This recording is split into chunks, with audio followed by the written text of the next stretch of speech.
Tidak perlu waktu khusus, tidak perlu kemana-mana. Dengan metode yang terstruktur dimulai dari hal yang mudah, bertahap, hingga menancapkan pemahaman, biiznillah, serta dilandasi dengan dalil-dalil ilmiah.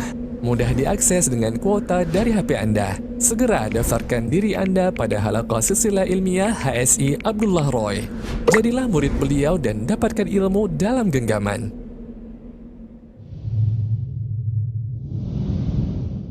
KKN Putri STDI Imam Syafi'i Jember tahun 2023, dengan tema optimalisasi peran elemen pendidik dengan mengatasi permasalahan anak terkini untuk membentuk generasi Rabbani, yang disponsori oleh Syarat masuk surga adalah bertauhid dengan benar. Sudahkah kita menyiapkan diri, anak dan keluarga dengan bekal ilmu akidah dan tauhid yang lurus? Saatnya belajar Islam langsung dari guru yang terpercaya. Dr. Abdullah Roy MA Hafizahullah. Doktor lulusan dari Universitas Islam Madinah, pengisi kajian Islam berbahasa Indonesia di Masjid Nabawi tahun 2013 hingga 2017. Tidak perlu waktu khusus, tidak perlu kemana-mana.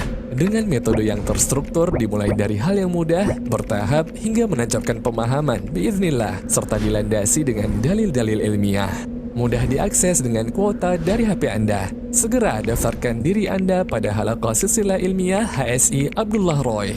Jadilah murid beliau dan dapatkan ilmu dalam genggaman.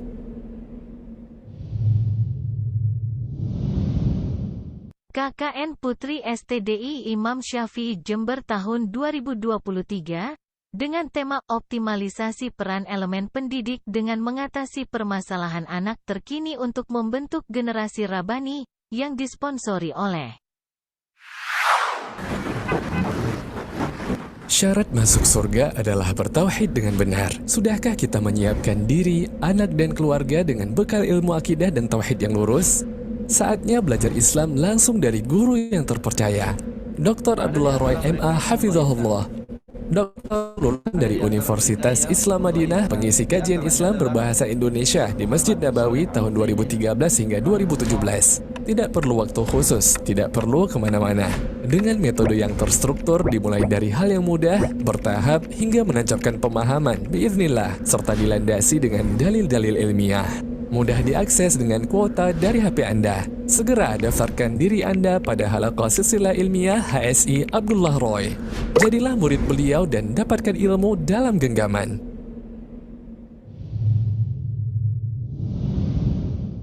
KKN Putri STDI Imam Syafi'i Jember tahun 2023, dengan tema optimalisasi peran elemen pendidik dengan mengatasi permasalahan anak terkini untuk membentuk generasi Rabbani, yang disponsori oleh Syarat masuk surga adalah bertauhid dengan benar. Sudahkah kita menyiapkan diri, anak dan keluarga dengan bekal ilmu akidah dan tauhid yang lurus? Saatnya belajar Islam langsung dari guru yang terpercaya. Dr. Abdullah Roy MA Hafizahullah. Doktor lulusan dari Universitas Islam Madinah, pengisi kajian Islam berbahasa Indonesia di Masjid Nabawi tahun 2013 hingga 2017. Tidak perlu waktu khusus, tidak perlu kemana-mana.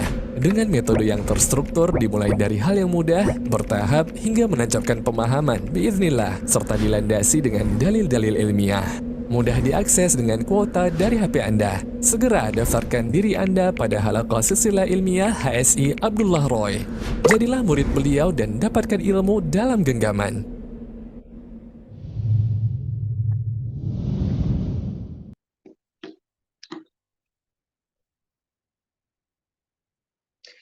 Cek tes. Baik, bismillahirrahmanirrahim. Acara kita akan segera dimulai. Bismillahirrahmanirrahim. Assalamualaikum warahmatullahi wabarakatuh. Kami ucapkan ahlan wa sahlan wa marhaban bikum. Selamat datang di webinar yang digagas oleh kelompok 1 KKN Putri. Dan satu tema yang diangkat adalah era ayah kami membutuhkanmu. Pada kesempatan pagi hari ini kami ucapkan ahlan wa sahlan, selamat datang dan juga selamat bergabung untuk pemateri kita. Ada Ustadz Abu Salma Muhammad, sudah tersambung bersama kami. Assalamualaikum Ustadz. Waalaikumsalam warahmatullahi wabarakatuh. Masya Allah, sehat Ustaz ya? Alhamdulillah sehat walafiat. Antum juga Masya mudah-mudahan Allah. kondisi sehat ya, dan juga kawan-kawan sekalian. Alhamdulillah sehat. Posisi lagi di mana Ustaz? Biasa di rumah. Di rumah Ustaz ya. Barakallahu fiik sudah meluangkan waktu untuk kami di sini Ustaz. Baik, kita akan menyapa terlebih dahulu Ustaz ya untuk seluruh peserta. Sekali lagi kita sampaikan terima kasih kepada pihak-pihak yang telah mendukung acara kita di kesempatan kali ini. Utamanya kepada para media partner, di antaranya adalah Wulingin Mengaji, kemudian BEM STDI Imam Syafi'i Jember Putri, kemudian menjadi mitra kami mothergood.ly, benah_id, kemudian Fakih STDI IS.Putri. Terima kasih kami sampaikan juga kepada Abata_private dan juga keluarga Rebani. Dan tidak lupa sebagai sponsorship atau pendukung acara webinar kali ini adalah HSI Abdullah Roy dan juga Madrasah Mar'ah Solihah. Dan sekali lagi ini satu wejangan yang diperuntukkan bukan hanya bagi mereka yang berstatus sebagai seorang ayah, tapi juga bagi calon ayah atau yang saat ini sedang mempersiapkan berumah tangga, Ustadz ya. Ini satu bekal yang luar biasa karena kita melihat sekarang banyak anak-anak yang memiliki figur ayah secara fisik, tapi tidak memiliki figur ayah secara keilmuan. Mereka dekat secara fisik, tapi mungkin jauh secara hubungan keilmuan. Dan ini yang menjadi permasalahan rumah tangga saat ini. Oleh karena itulah gagasan ini dimunculkan oleh kelompok 1 KKN Putri STD Imam Syafi'i Jember, dan harapannya ini bisa menjadi solusi bagi seorang ayah yang mungkin kategori sibuk ya, mempersiapkan untuk menafkahi keluarga, sehingga tanggung jawab untuk mendidik buah hati ini tidak hanya dijatuhkan pada seorang ibu. Baik Ustadz, di kesempatan pagi hari ini juga kita ingin berkenalan dulu dengan pemateri kita, Ustadz Abu Salma Muhammad. Beliau ini memang fokus pada permasalahan anak. Beliau memiliki nama Muhammad Rahdi Pratama SSI dan nama kunyah beliau adalah Abu Salma Muhammad. Saat ini beliau berdomisili di Cinere, Depok, Jawa Barat dan aktif memberikan kajian sekitar tempat tinggalnya. Nah, beliau mengenyam pendidikan strata 1 di Institut Teknologi 10 November Surabaya. Kemudian beliau juga pernah mengenyam pendidikan di Arabic Course Mahat Ali Al-Irsyad Surabaya. Dan juga beliau pernah mengenyam pendidikan di Mahat Mahasiswa As-Sunnah Surabaya. Kemudian juga pernah mengenyam pendidikan di International Islamic Study Center Surabaya. Dan beliau ada beberapa aktivitas saat ini, diantaranya adalah beliau mengemban amanah sebagai Ketua Yayasan Anak Teladan dan Pembina Komunitas Orang Tua Teladan, dan program-program parenting, kajian keluarga, termasuk seminar dan juga workshop, daurah dan juga rihlah keluarga. Dan saat ini beliau juga mengenyam jabatan sebagai sekretaris dari Multaqo Duat Indonesia, yakni dengan program Safari Dakwah di wilayah Minim Dakwah. Seperti itu Ustaz ya. Kemudian beliau juga mengampu grup Al-Wasatiyah Wal Iktidal dan juga sejumlah grup-grup lainnya, dan juga penasehat remaja masjid di sejumlah masjid di daerah Cinere dan sekitarnya. Program beliau diantaranya adalah kajian kitab rutin, kajian tematik bulanan, kemudian beliau juga hobi jogging dan memanah. Sampai sekarang masih aktif, betul? Ya, sempat berhenti, cuman alhamdulillah ini udah mulai lagi kita. Alhamdulillah, Taib Ustaz ya. Dan juga beliau menjadi aktivis peduli lingkungan, yaitu aksi bersih dan pilah sampah, kemudian juga peduli anak yatim dan juga anak jalanan. Taib Ustaz, kita nggak sabar untuk menyimak materi yang tentunya ini menjadi pintu Ustaz ya, bagi figur-figur ayah yang mungkin mulai dirasakan kehilangan oleh seorang anak ya. Silakan Ustaz, tafadhol, Fatherless Era, ayah kami membutuhkanmu. Nah, Taib ya. Jazakallah khair ya untuk akhuna Yusnizar ya, yang telah membersamai sebagai host pada webinar kita pada pagi hingga menjelang siang hari ini. Nah, kita mulai. Bismillah. Assalamualaikum warahmatullahi wabarakatuh. Innal hamdalillah nahmaduhu wa nasta'inuhu wa nastaghfiruhu wa natubu ilaih wa na'udzu billahi min syururi anfusina wa min sayyiati a'malina may yahdihillahu fahuwal muhtad wa may yudlil falan tajida lahu waliyyan mursyida.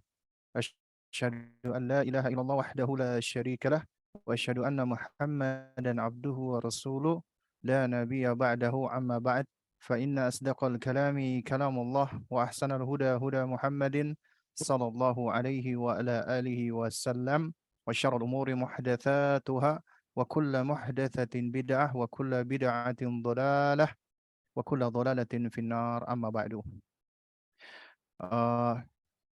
Ikhwatal kiram, para ikhwan wa akhwat, aba wa ummahat, rahimani wa rahimakumullah. Alhamdulillah, di pagi hingga menjelang siang hari ini ya, kita diperkenankan Allah untuk bersua di program webinar yang diselenggarakan oleh teman-teman dari mahasiswi STDI ya Imam Syafi'i Jember, salah satu kampus yang istimewa ya, karena kampus yang dikelola oleh asatidzah kita ya, para dakatirah dan juga para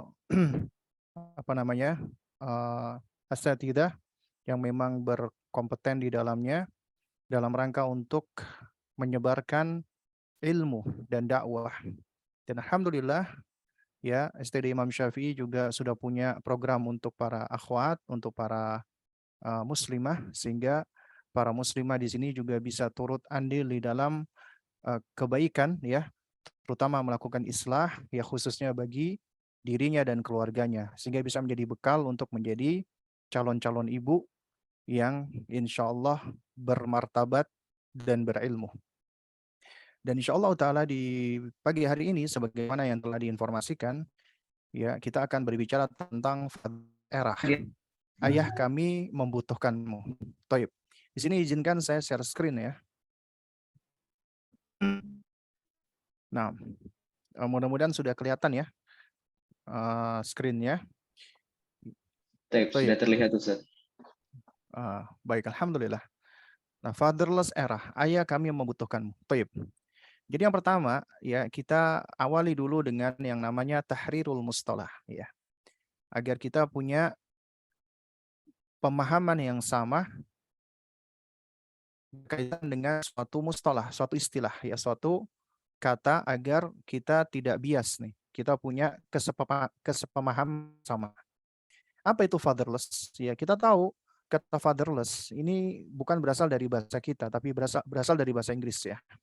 Dan apabila suatu noun ya, suatu kata itu diikuti dengan kata less, itu sebenarnya menunjukkan makna yang berkebalikan. Seperti misalnya contoh nih ya, care itu artinya peduli. Ketika dikasih kata less, careless, artinya itu orang yang tidak peduli, tidak berhati-hati, yang ceroboh. Contoh lain misalnya dikatakan cash, cash itu tunai, ya. Ketika dikatakan cashless, artinya ya itu sudah tidak tunai lagi, ya. Jadi sudah tidak lagi mempergunakan uang tunai, ya. Atau contoh lagi misalnya wire, wire itu kan kabel. Ketika ditambahin kata less, ya wireless, artinya itu sudah near kabel, udah tidak lagi membutuhkan kabel. Jadi sudah dilakukan secara near kabel ya. Dan juga masih banyak kata-kata yang lain di dalam bahasa Inggris yang apabila ditambah dengan kata less itu menunjukkan makna yang sebaliknya. Nah, oleh karena itu kata fatherless di sini secara bahasa itu bermakna adalah having no father, nggak punya ayah. Kenapa? Because he is dead, karena ayah itu meninggal dunia, or absent from the home, atau karena ayah tidak hadir, tidak ada di dalam rumah, ya di rumah. Ya, sehingga akhirnya keberadaan ayah itu nggak ada, ya. Nah, oleh karena itu ada dua bentuk fatherless. Pertama, fatherless ketiadaan ayah karena ayah meninggal dunia atau ayah berpisah dengan ibunya atau tidak tinggal bersama. Yang kedua adalah hilangnya peran ayah, ya. Hilangnya ya peran ayah di dalam pengasuhan dan pembersamaan dan tumbuh kembang anak. Ayahnya ada, tidak berpisah dengan ibunya, masih hidup. Dia tinggal bersama, tapi tidak berperan, nggak punya peran. Ya, ini di antara bentuk fatherless yang satunya. Ya, di fatherless itu bukan saja ayah tidak ada secara fisik, ya, bahkan bisa jadi ada ayah yang ada hadir secara fisik, tapi dia masuk ke dalam kategori fatherless karena dia tidak hadir secara emosi, secara perasaan, ya juga secara ilmu tadi ya, sebagaimana tadi disebutkan, tidak hadir secara pengawasan, kasih sayang dan seterusnya. Itu juga termasuk fatherless. Dan ini tentunya yang sepertinya saat ini sangat dominan. Ayah yang ada tapi seperti enggak ada. Wujuduhu ka'adamihi. Ya, keberadaannya seperti tiadanya. Ada enggak adanya sama saja.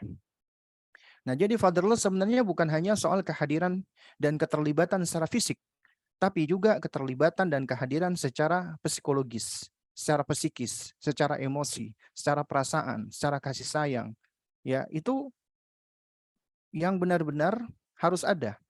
Karena seorang ayah itu bukan cuman dibutuhkan fisiknya saja, tapi juga dibutuhkan keberadaannya secara emosi, secara pendidikan, secara pengasuhan, ya, secara perasaan, secara kasih sayang itu harus ya. Nah, lalu kemudian ada beberapa bentuk fatherless, ya. Ada macam-macam fatherless. Nah, jadi yang pertama itu adalah bentuk fatherless dan ini yang paling banyak ketika ayah kehilangan fungsinya, yaitu disfungsi peran ayah. Ya. Jadi di sini ayahnya ada, hidup, masih bersama dengan istrinya, bahkan sering berada di rumah, tapi tidak memiliki quality time, waktu yang berkualitas. Kenapa? Karena sibuk sendiri, sibuk dengan kerjanya, sibuk dengan sosial aktivitasnya, aktivitas sosialnya, sibuk dengan temannya, sibuk dengan pergaulannya, atau sibuk dengan hal-hal yang lainnya. Sehingga dia tidak memiliki kebersamaan dengan keluarganya, dengan anaknya. Jadi ayah yang sebenarnya dia punya waktu dan bisa melakukan quality time, tapi tidak dia gunakan. Jadi dia tidak akrab dengan si anak secara psikologis. Ya, ini adalah yang paling parah. Dan ini termasuk, mohon maaf ya, ayah-ayah pengkhianat. Kenapa? Karena dia mengkhianati amanat dari Allah Subhanahu wa Ta'ala. Kemudian yang kedua adalah ketika ayah itu bercerai. Ya, ketika bercerai, mantan istri ada, tapi mantan anak tentunya tidak ada dong. Ya, Anda bisa jadi bercerai dengan istri Anda, tapi anak yang lahir dari rahim istri Anda, meskipun udah Anda ceraikan atau udah berpisah dengan wanita tersebut, anak itu tetap darah daging Anda. Anak itu tetap menjadi tanggung jawab Anda. Anda wajib menafkahinya. Bukan istri Anda, mantan istri Anda yang menafkahi. Anda wajib meskipun dia tinggal dengan mantan istri Anda. Ya, karenanya meskipun seorang suami bercerai dari mantan istrinya, maka perceraian itu tidak menyebabkan dia harus melepaskan tangan, tidak bertanggung jawab lagi kepada anaknya. Ya, karena itulah juga terjadi fatherless di sini ketika suami bercerai dari mantan istrinya, ayah tidak lagi hadir mendampingi anak dan anak pun juga menolak untuk didampingi oleh sang ayah. Kenapa? Karena ada sikap-sikap atau perbuatan atau perilaku dari ayahnya yang menyebabkan dia sakit hati, dia marah, dia jengkel, atau yang semisalnya. Akhirnya ayah tidak hadir. Terjadi fatherless. Atau yang ketiga, kematian. Ini sesuatu yang tidak bisa dielakkan. Artinya, ketika ada seorang laki-laki yang telah menikah, meninggal dunia, ya, maka ayah di sini pun juga akan hilang ya figurnya. Nah, sehingga kehilangan figur dari sosok ayah ini juga bisa menjadikan anak kehilangan ayah, itu fatherless. Tapi yang ketiga ini adalah suatu hal yang tidak bisa artinya tidak bisa dielakkan ya. Karena ini sesuatu yang tidak bisa dipilih karena kematian bisa datang anytime, kapan saja. Ya, dan fatherless akibat kematian ini bukanlah suatu hal yang tercela.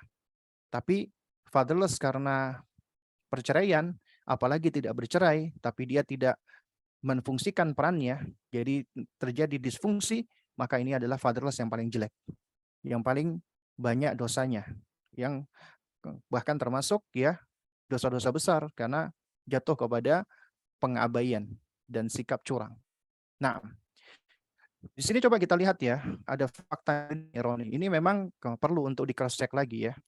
Karena ini memang khabar atau berita yang perlu untuk kita cross check lagi ya. Meskipun ini sudah cukup banyak disampaikan atau diinformasikan di beberapa media-media berita dan media sosial, katanya konon Indonesia itu menduduki peringkat ketiga sebagai fatherless country.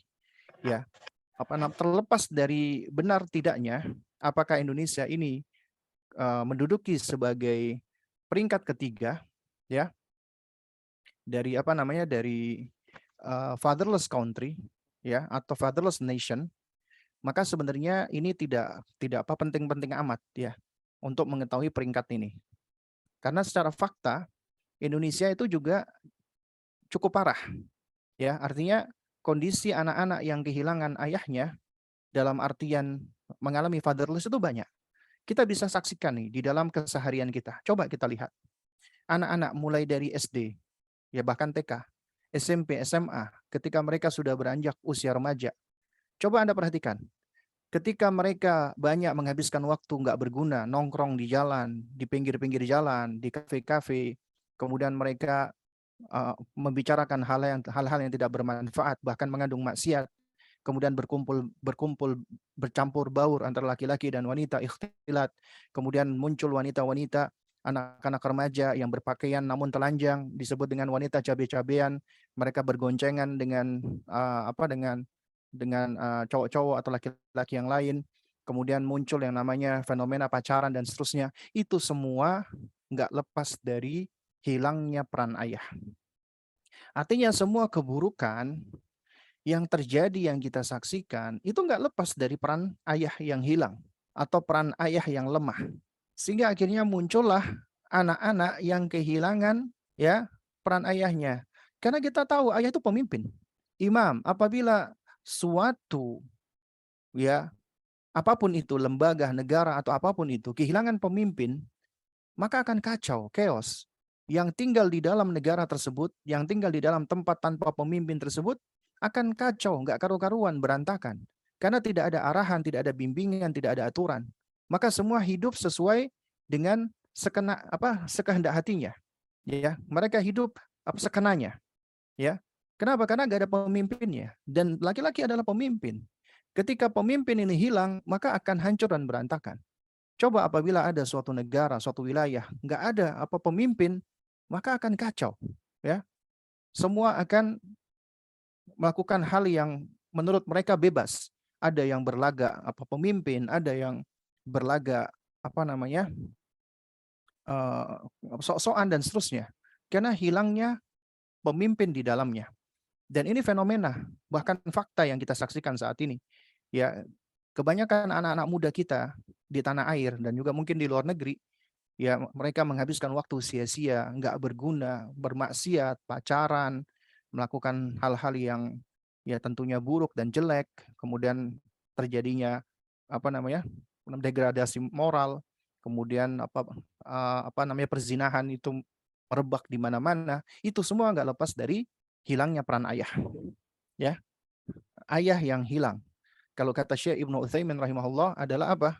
Al-ab al-mafqud, ya. Ayah yang hilang. Ya. The lost father. Nah, dan perlu kita perhatikan bersama, ya. Itu lebih dari 60% laki-laki atau suami punya mindset, beranggapan tugas mereka cuman kerja dan cari nafkah. Ini mindset nih. Mindset yang keliru. Ya, karena seorang muslim harus membangun mindsetnya sesuai dengan kitabullah wa sunnah Rasulillah. Tidak membangun mindsetnya ikut budaya, ikut kultur.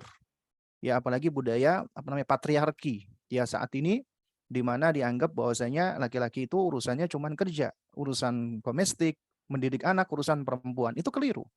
Ya. Kita tidak mengikuti kultur, kebiasaan, urf dan budaya yang tidak sesuai dengan agama kita. Ya, dan ini tentunya akan menyebabkan terjadinya ketimpangan di dalam pendidikan dan pengasuhan. Dilakukan oleh KPAI ya tahun 2015, ini memang cukup lama ya dan kurang update ya. Jadi sebenarnya mungkin bisa dicari lagi informasi yang paling update. Anak tanpa kehadiran ayah dalam kehidupannya itu akan mengalami berbagai macam masalah. Di antaranya masalah-masalah psikologis. Itu dialami oleh 63% anak. Ya, seperti anak cenderung mudah gelisah, suasana hati yang labil, ada fobia-fobia tertentu, ada trauma-trauma, bahkan depresi. Kemudian 56%-nya itu punya daya tangkap di bawah rata-rata. Artinya ketidakhadiran ayah itu bisa mencederai dan mempengaruhi daya intelektualitas anak. Karena anak-anak yang jauh atau tidak dididik oleh ayahnya, itu biasanya kemampuan mereka untuk berlogika, untuk mempergunakan daya nalar dan daya kognisinya itu menurun. Karena kita tahu ya, laki-laki itu sebenarnya makhluk yang lebih didominasi dengan daya nalarnya. Seharusnya demikian, seharusnya ya, lebih menggunakan pertimbangan-pertimbangan rasio akal. Beda dengan wanita, wanita itu seringkali ya eh, judgement-nya ya itu dipengaruhi oleh perasaan, oleh emosi, oleh intuisi, oleh prejudice ya, oleh prasangka dan seterusnya. Tapi beda sama laki-laki. Karena itulah Allah Subhanahu wa taala yang menciptakan manusia, laki-laki dan wanita. Allah paling tahu tentang ya sifat-sifat dan karakter kita, dan Allah yang memberikan tanggung jawab, peran dan tugas yang berbeda. Nggak sama antara laki-laki dan wanita. Ya. Dan Allah juga berikan ya dari tugas, tanggung jawab dan peran yang berbeda, itu juga wewenang yang berbeda. Karenanya laki-laki dijadikan pemimpin.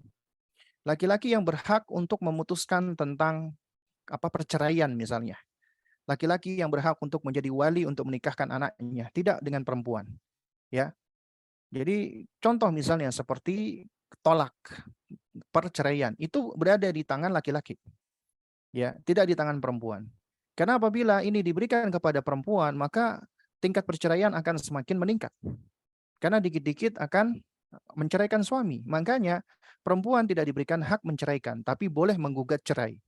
Ya, dengan kondisi-kondisi tertentu.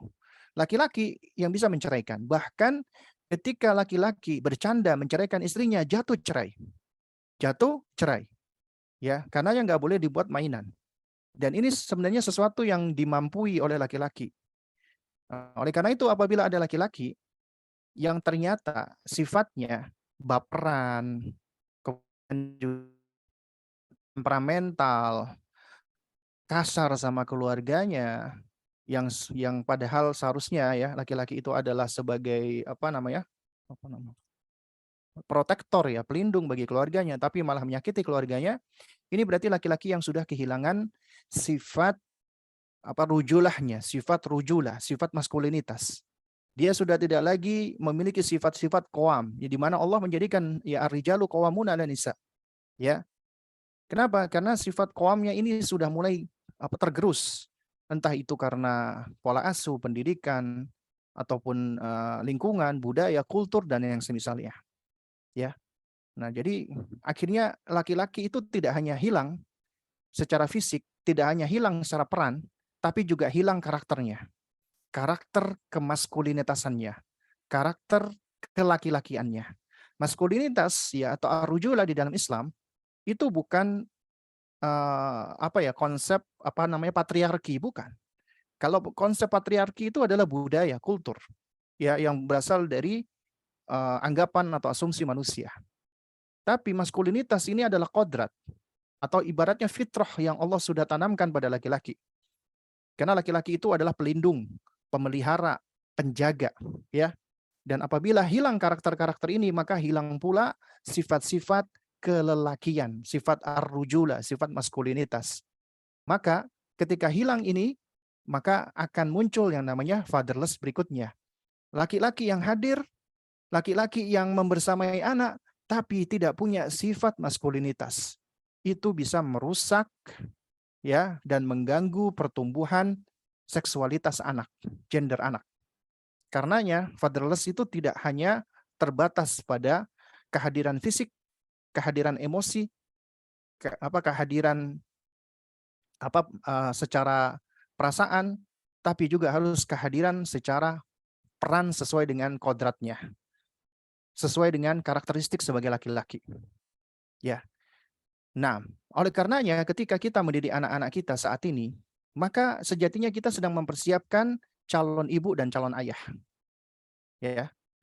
Dan apabila kita keliru di dalam mendidik mereka yang merusak ya seksualitas mereka, merusak kodrat mereka, merusak fitrah mereka, maka ini akan bisa meruntuhkan pondasi keluarga di masa yang akan mendatang, dan ini berbahaya. Nah, oleh karenanya di antara fakta miris dan ironi dari fatherless itu dikatakan 43% anak itu justru menjadi agresif terhadap orang tua bahkan orang lain. Ya. Khususnya ini yang dialami oleh seorang single mother. Anak laki-lakinya atau anak perempuannya juga, ya itu akan cenderung agresif. Karena ketidakhadiran seorang ayah. Dia akan merasa ada sesuatu yang kosong di dalam dirinya, di dalam hatinya. Dia merasa tidak ada sosok pemimpin, sosok pembimbing ya yang bisa memenuhi hal tersebut. Dan inilah akhirnya menjadi ya dampak atau implikasi negatif ketika terjadi fenomena. Nah, baik. Karena itu apabila ayah itu hilang, tidak hadir, fatherless, maka akan hilang 9 hal ini di dalam keluarga. Dan ini berbahaya. Apa itu? Yang pertama, hilang pemimpin, ya, atau ra'im. Karena laki-laki itu dijadikan sebagai ra'in. Ya memang kata Nabi SAW, kullukum ra'in wa kullukum mas'ulun an ra'iyati. Setiap kalian adalah pemimpin dan setiap pemimpin akan dimintai pertanggungjawaban atas rakyatnya, atas apa yang menjadi tanggung jawabnya. Tapi ya warrajulu ra'in fi ahli baitihi. Seorang laki-laki adalah pemimpin di rumahnya. Dia adalah imam, presiden, ya. Dia adalah ya penguasa di rumahnya. Karenanya dia wajib untuk memimpin keluarganya. Entah memimpin ke arah keburukan atau kebaikan. Tentunya yang kita maksud memimpin ke arah kebaikan. Ya, karena kita nggak pungkiri ada pemimpin-pemimpin yang buruk. Makanya dikatakan ada sultan al-jur, ada imam zalim. Ya, ada pemimpin yang buruk, ada.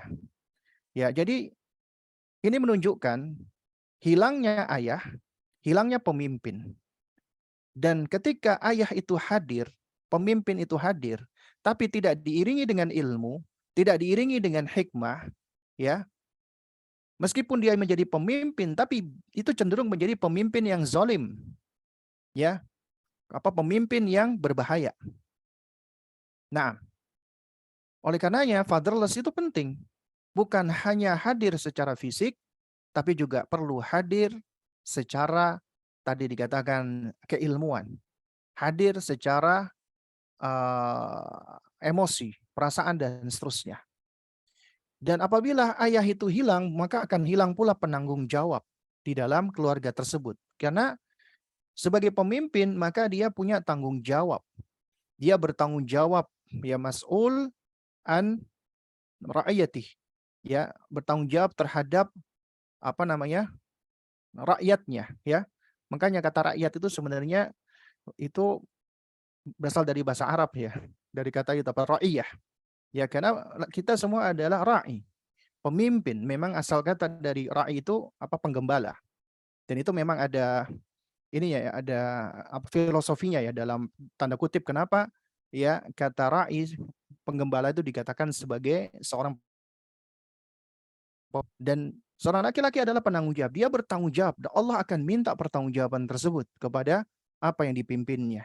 Nah, kemudian Allah jadikan laki-laki itu secara feature penampilan, ya secara fisik ya, itu lebih kuat daripada wanita. Allah jadikan tubuh laki-laki lebih besar, massa ototnya lebih berat, densitas tulangnya lebih kuat, ya. Kemudian juga kemampuan untuk menghirup udara, artinya porsi paru-parunya itu lebih gede, ya sehingga laki-laki itu secara fisik lebih kuat dibandingkan wanita, ya. Jadi kalau mau lomba fisik, perlombaan apapun, ya, itu umumnya akan dimenangkan oleh laki-laki. Ya kecuali kalau laki-lakinya lemah, nggak pernah olahraga, melawan wanita yang sering olahraga, ya tentunya bisa jadi kalah. Tapi ini sifat yang tidak general. Tapi secara general, laki-laki itu lebih kuat daripada wanita. Secara fisik ya. Dan Allah yang jadikan demikian. Karena Allah jadikan laki-laki, ya perannya sebagai pelindung, penjaga, pemelihara, waqi, hami. Itu tugasnya laki-laki. Sebagai protektor. Hilangnya laki-laki dari sebuah keluarga akan kehilangan pelindung. Apabila pelindung itu hilang, rapuh, ya, vulnerable, ya akan lemah, akan mudah untuk dihancurkan, mudah untuk ya dihantam. Kenapa? Tidak ada pelindung. Dan laki-laki itu sebagai pelindung dan pemelihara. Dia wajib melindungi keluarganya, menjaga, memelihara. dari keburukan di dunia, terlebih dari keburukan di akhirat. Makanya Allah perintahkan, ku anfusakum wa ahlikum narah. Jagalah dirimu dan keluargamu dari siksa neraka. Asal ini khitabnya kepada orang-orang beriman, asalnya memang untuk laki-laki, meskipun sifatnya umum juga untuk wanita. Ya, karena laki-laki yang paling utama berkewajiban untuk menjaga dan melindungi keluarganya. Dia wajib melindungi istrinya, anaknya, saudari perempuannya, bibinya, ya, ibunya, neneknya, semua ya yang menjadi tanggung jawabnya dia. Apalagi yang berada di dalam rumahnya. Bahkan asisten rumah tangga yang berada di rumahnya, ya, maka tetap menjadi tanggung jawab dia. Karena ART itu berada di dalam rumahnya, berada di dalam kerajaannya, berada di dalam negaranya, dalam tanda kutip ya. Berarti harus berada di bawah pertanggungjawaban dia, dan dia wajib melindunginya dan memeliharanya. Ya. Dan apabila ayah itu hilang, maka akan hilang pula al-mu'il, yaitu yang memberikan nafkah, provider.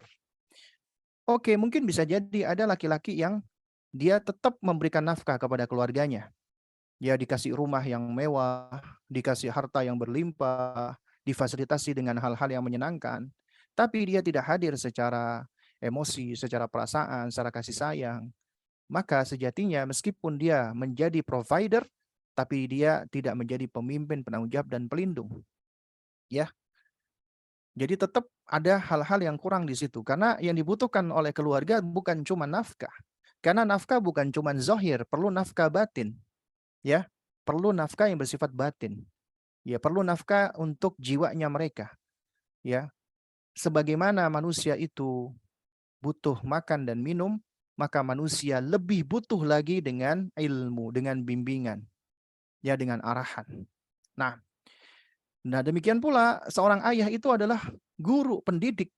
Ini suatu hal yang tidak bisa terlepas dari pundak setiap hamba. Karena setiap hamba, apalagi ketika Allah karuniakan kepadanya amanat anak, maka ya dia adalah seorang pendidik, mau diakui ataupun tidak diakui. Ya, karena tugas dia adalah mendidik anaknya, amanat dari Allah. Karena itu kewajiban dia. Ad-dibuhum mu'allimuhum, kata Sayyiduna Ali ketika menafsirkan At-Tahrim ayat 6. Ya, didik dan ajarkan ilmu. Karena seorang suami tetap seorang murabbi. Mu'allim mengajarkan ilmu, mu'addib mengajarkan adab, mudaris mengajarkan dars, ilmu-ilmu yang bermanfaat, muhadzib ya yang mengajarkan akhlak yang mulia. Ya. Kehilangan ayah, kehilangan pendidik. Ya. Kemudian ayah juga sebagai seorang mursyid, musyrif yang membimbing, mengarahkan anak. Anak itu butuh bimbingan. Ya. Dan seorang ayah itu punya kewajiban untuk membimbing kepada kebaikan. Membimbing kepada apa yang bermaslahat. Hilang pembimbing, maka anak akan menjadi tidak terbimbing, tidak terarah. Ya, akan menjadi mudah untuk diombang-ambingkan. Seorang ayah juga muharrik, penggerak dan motivator. Karena seorang ayah itu diharapkan bisa memotivasi ya keluarganya, terutama anaknya, kepada kebaikan-kebaikan. Ya, dia yang menggerakkan, memotivasi dan mendorong, menghasung keluarganya, terutama anaknya di dalam kebaikan-kebaikan. Hilang penggerak, maka keluarga akan menjadi stagnan. Ya, anak akan menjadi kehilangan semangat, kehilangan inisiatif ya, dan kehilangan motivasi. Kemudian suami laki-laki juga mudarrib dan mumarrin, pelatih. Karena kita sebagai laki-laki ya, apalagi di usia yang sudah menikah, kita sudah lebih banyak ya ibaratnya makan asam garam, artinya kita sudah lebih banyak pengalamannya. Kita sudah banyak melalui kehidupan ini. Ya, suka dan dukanya, ya. Jadi ini suatu hal yang sudah kita alami. Sehingga kita sedikit banyak juga sudah punya experience, pengalaman. Dan dari experience ini kita juga punya skill. Di antaranya life skill, keterampilan hidup. Keterampilan hidup inilah yang perlu untuk kita ajarkan, perlu kita transfer kepada anak-anak kita. Agar mereka memiliki skill untuk bisa melalui kehidupan ini. Dan skill itu penting.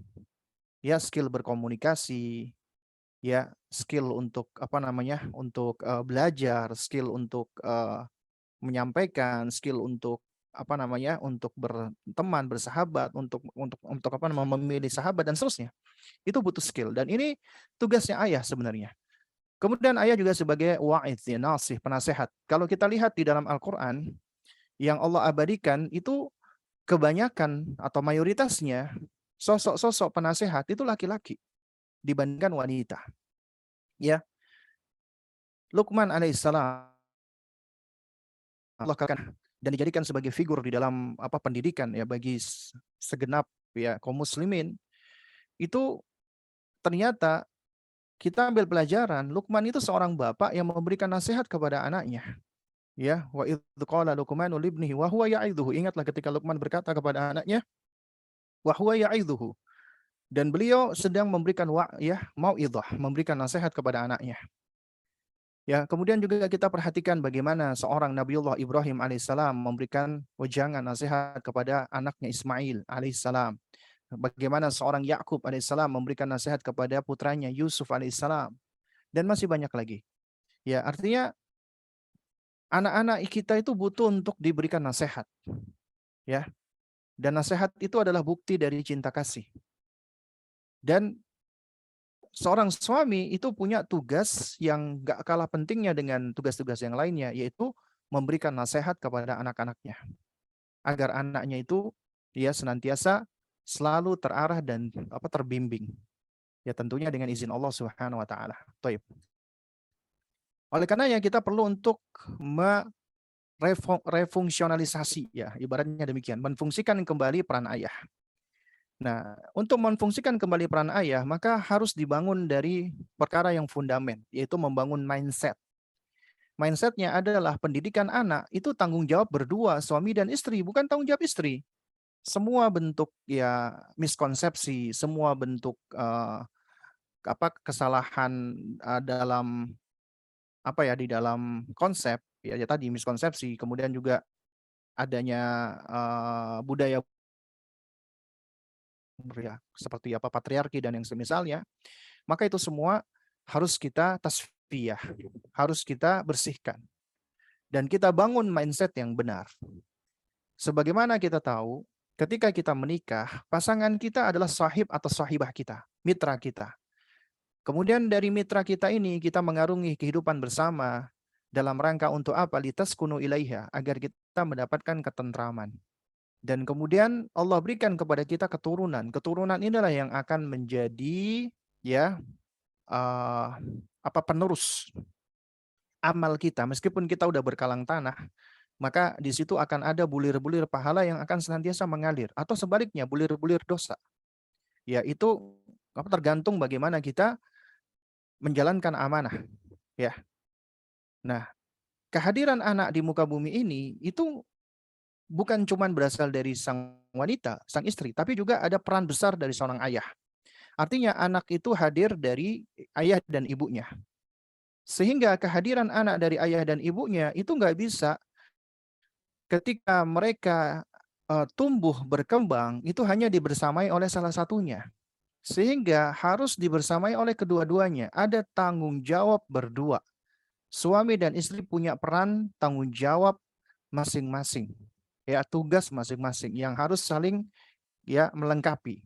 Jadi mindsetnya adalah anak tanggung jawab berdua.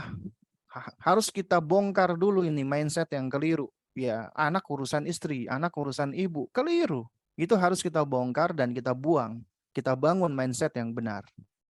Kemudian yang kedua, menumbuhkan keikhlasan hati dan ketulusan jiwa di dalam mengasuh anak, bahwasanya pendidikan itu ibadah. Ya seringkali orang tua itu merasa lelah, capek, ya, penat dan seterusnya. Kenapa?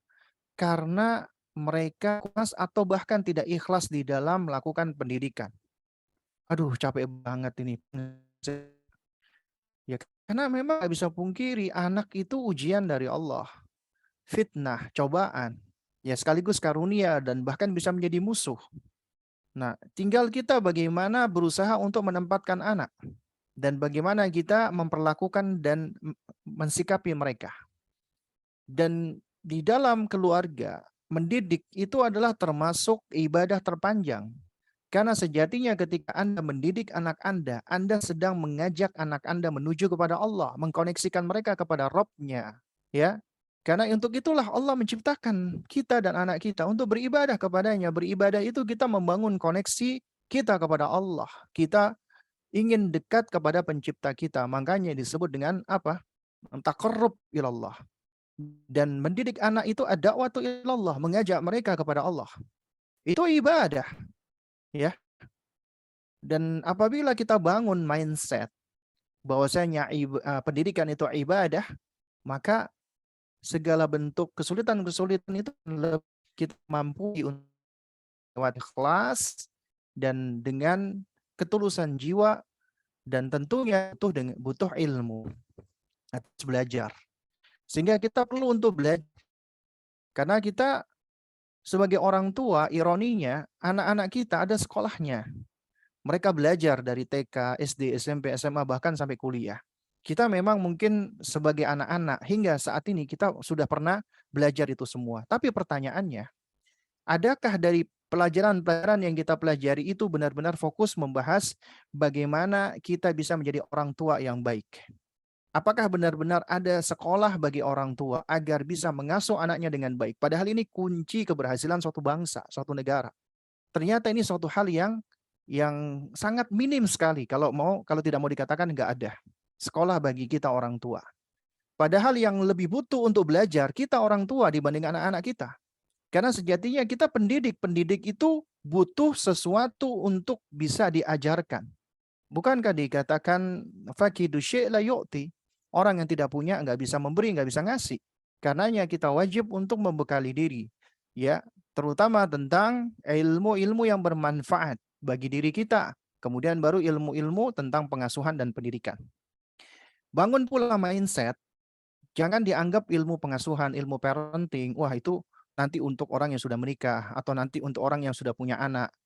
Wah itu nanti jangan punya mindset, apalagi ada mindset-mindset yang keliru dari sebagian teman-teman kita. Parenting itu dianggap seperti kayak seminar-seminar yang dilakukan ya di mana di hotel-hotel, ada masalah tentang mengatasi anak dan yang semisalnya, ya. Ya itu bukan cuman terbatas seperti itu gitu loh. Yang namanya parenting, sebagaimana namanya parenting dari bahasa Inggris, itu dikatakan parent. Berarti fokusnya kepada kita sebagai parent, orang tua atau calon orang tua, bukan fokus kepada anak. Artinya kita harus menfungsikan diri kita dulu sebagai orang tua agar kita bisa menjalankan fungsi dan peran tersebut. Makanya dikatakan parenting, bukan kidding. Anak-anak kan kid. Jadi kalau cuma fokus kepada anak-anak bukan parenting namanya kidding ya. Nah, jadi kita harus fokus dulu ke diri kita, bekali diri kita gitu loh. Agar kita bisa menjadi pengasuh, menjadi pendidik yang bermanfaat, yang benar. Ya. Kemudian setelah itu kenali peran dan tanggung jawab kita. Allah menciptakan kita punya seksualitas, punya jenis kelamin, punya gender. Itu bukan artinya gender kita itu dengan antara laki-laki dan wanita itu sama, setara. Tidak.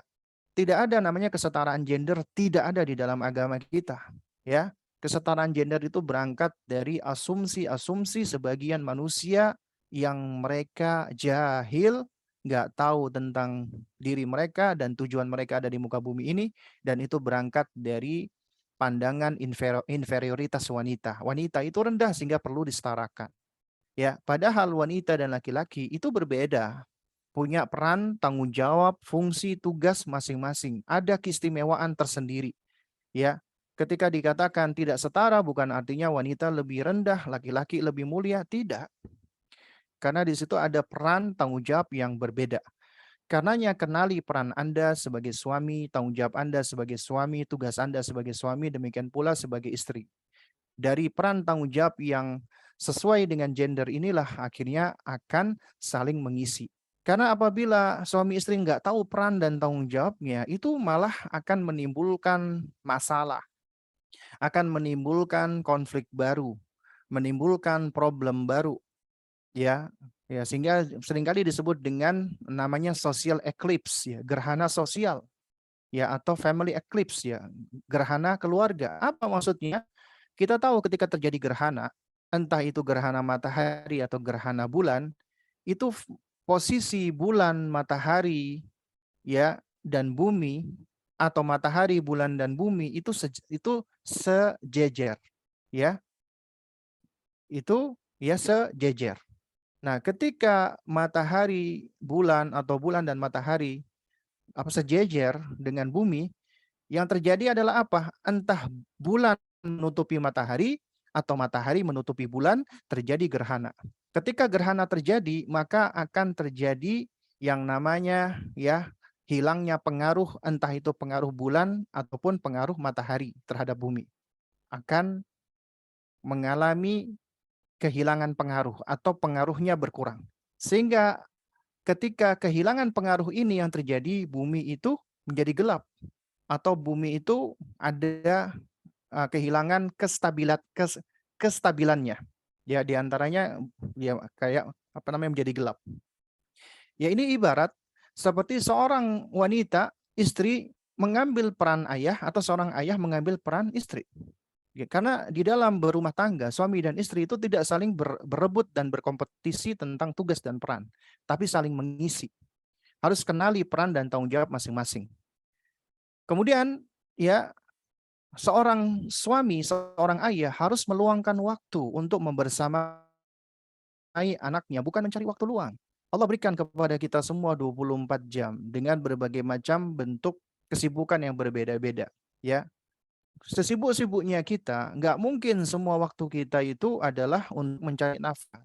Ada waktu-waktu, kali waktu-waktu itu kita anggap sebagai bagian dari bekerja, padahal itu bisa dijadikan sebagai quality time bagi anak kita atau keluarga kita.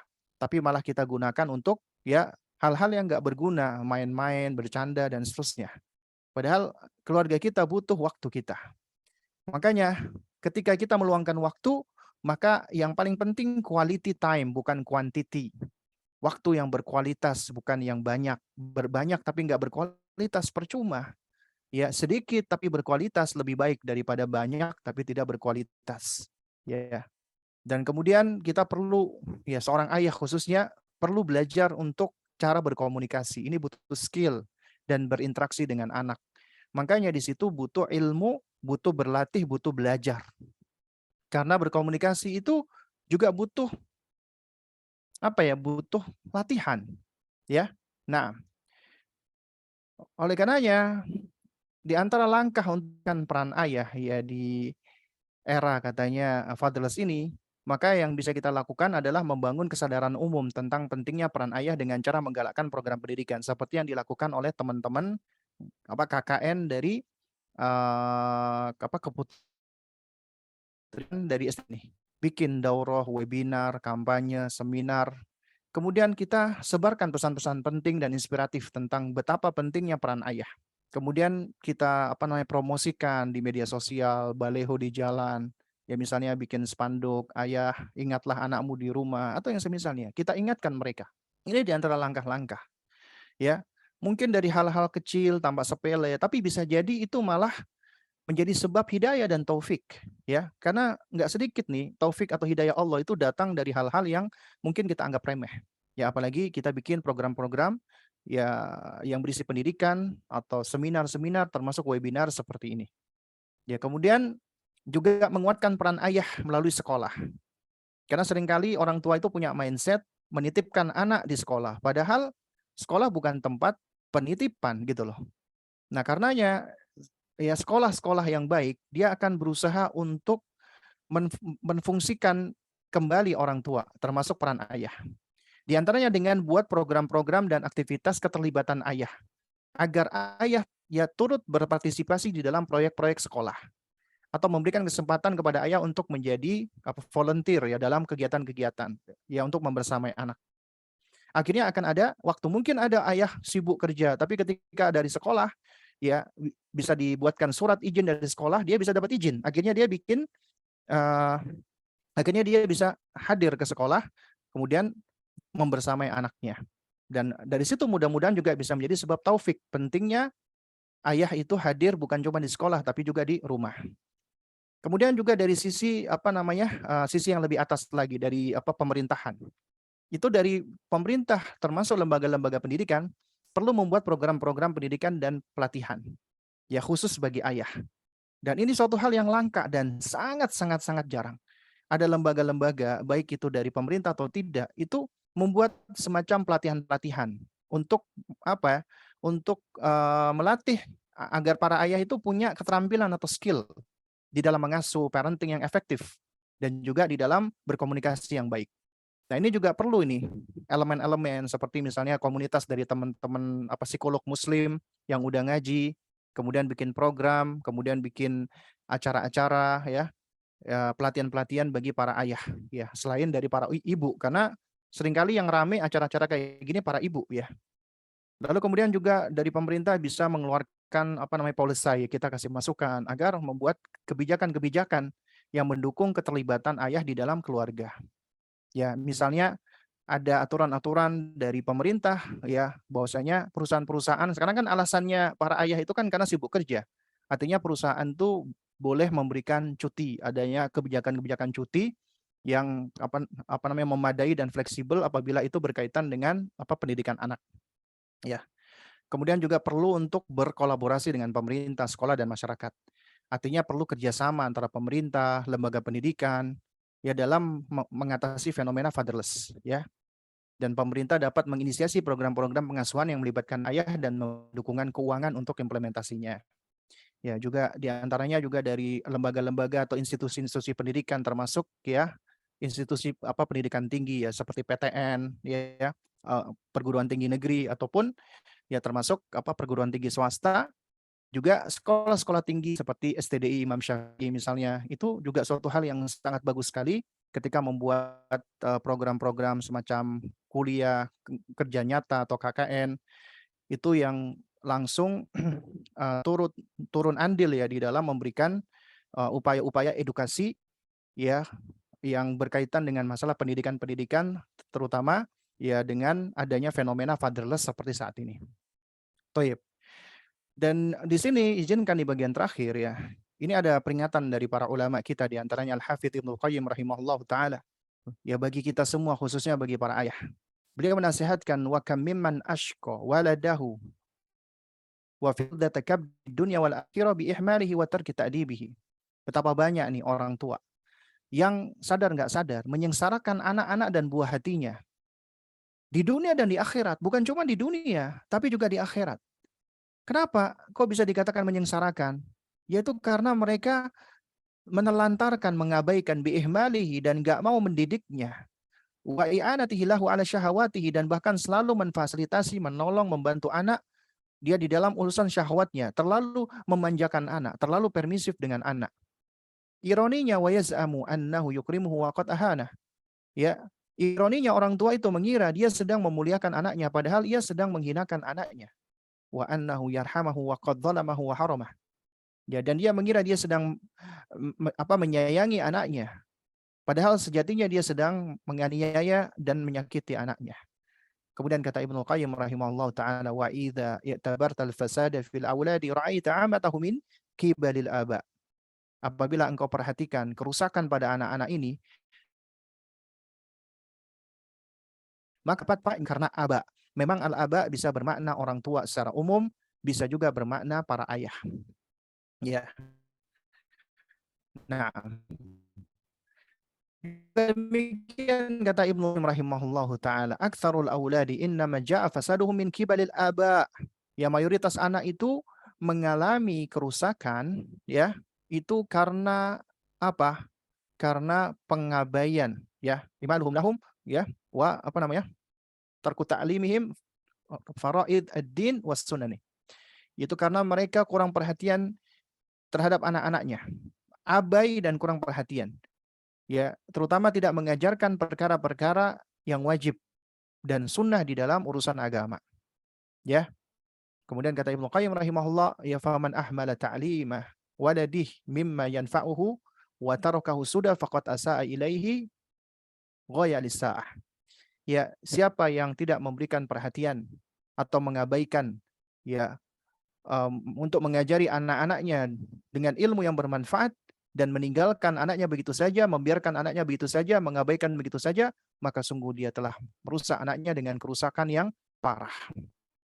Ya, dan ingat, di antara kesalahan terbesar Anda, wahai para ayah, Anda nggak mau hadir di dalam keluarga. Nggak mau turut andil di dalam mendidik istri dan mendidik anak-anak Anda. Alasannya sibuk mencari nafkah. Padahal emang kita nggak pungkiri mencari nafkah kewajiban Anda. Tapi kewajiban Anda bukan cuma mencari nafkah. Tapi juga Anda punya kewajiban lain. Anda punya kewajiban mendidik, mengarahkan, membersamai, melindungi. Ingat ya bahwasanya ya fal istisghalu bi ahadil wajibat, ya ketika seseorang sibuk dengan salah satu kewajiban, la yazuhu ya tarka wajibin akhar, maka itu tidak diperkenankan, bolehkan dia meninggalkan kewajiban yang lain. Artinya ketika seseorang ini punya kesibukan, itu wajib. Tapi jangan sampai kewajiban itu menyebabkan dia meninggalkan kewajiban-kewajiban yang lain. Tetap aja itu akan jatuh kepada penelantaran dan pengabaian.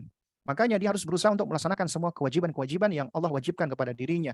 Dan ketika Allah mewajibkan sesuatu, Allah sudah berikan kita kemampuan untuk bisa melaksanakannya. La yukallifullahu nafsan illa wus'aha. Allah tidak akan memberikan beban, tanggung jawab melebihi daripada kapasitas.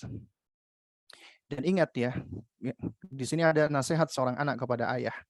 Ya abati, wahai ayahanda, ya, birrani saghiran hatta aburraka kabiran. Ya, wahai ayah, ya berbaktilah kepadaku dikala aku kecil, berbuat baik kepadaku ketika aku kecil, niscaya aku akan berbuat baik kepadamu ketika aku dewasa, ya. Nah, wala tu'ikuni saghiran kaila u'aikuka kabiran. Dan janganlah engkau bersikap durhaka kepadaku ketika aku kecil. Untuk apa? La u'akikuka kabiran, supaya aku tidak mendurhakaimu ketika aku telah dewasa. Ya. Fakama tadinu tudan. Sebagaimana apa yang engkau perbuat, maka itulah yang engkau dapat. Wa ma tazra'uhu al-yawm tahsuduhu ghadan. Apa yang engkau tanam hari ini, itulah yang engkau panen di esok hari. Waman arodan najah, siapa yang menginginkan keberhasilan, maka dia harus apa? Akhoda bi asbabiha, maka dia harus mengambil sebab-sebabnya. Dia harus berikhtiar. Karena dikatakan tarjun najata walam tasluk masalikaha, inna safinata la tajri alal yabis. Engkau inginkan kesuksesan, keberhasilan, tapi engkau enggak menempuh jalurnya, engkau enggak menempuh jalannya, maka sesungguhnya perahu atau bahtera kapal itu tidak bisa berlayar di atas daratan. Ya, dan ingat, di antara nasihat yang dinasihatkan oleh para ulama-ulama kita adalah ashir waladaka bi ahsani akhlaqika fa inna thawa fihim yasir. Ya, pergaulilah anakmu dengan akhlak-akhlak baikmu, dengan perangai-perangai baikmu, karena kebersamaanmu dengan mereka di dunia ini hanya sementara, hanya sebentar. Jangan sampai engkau, wahai para ayah, engkau menampakkan syiar-syiar Islam, engkau memakai jubah, engkau memanjangkan jenggot, ya, engkau banyak menghabiskan waktu di masjid, engkau hadir di majelis-majelis kajian, engkau dekat dengan para asatidzah, tapi ternyata perangaimu, akhlakmu buruk terhadap istrimu dan anakmu. Ini jauh lebih berbahaya ketimbang orang laki-laki yang dia awam, dia berbuat keburukan kepada keluarganya. Karena paling banter nih anak, dia hanya benci kepada dirinya. Itu masih lebih enteng. Tapi ketika Anda menampakkan kesolihan, Anda tampak religious, ya, Anda menampakkan syiar-syiar Islam, tapi Anda berbuat buruk kepada anak Anda, bisa jadi yang dibenci bukan Anda, tapi yang dibenci adalah kesolihan. Yang dibenci adalah syiar Islam.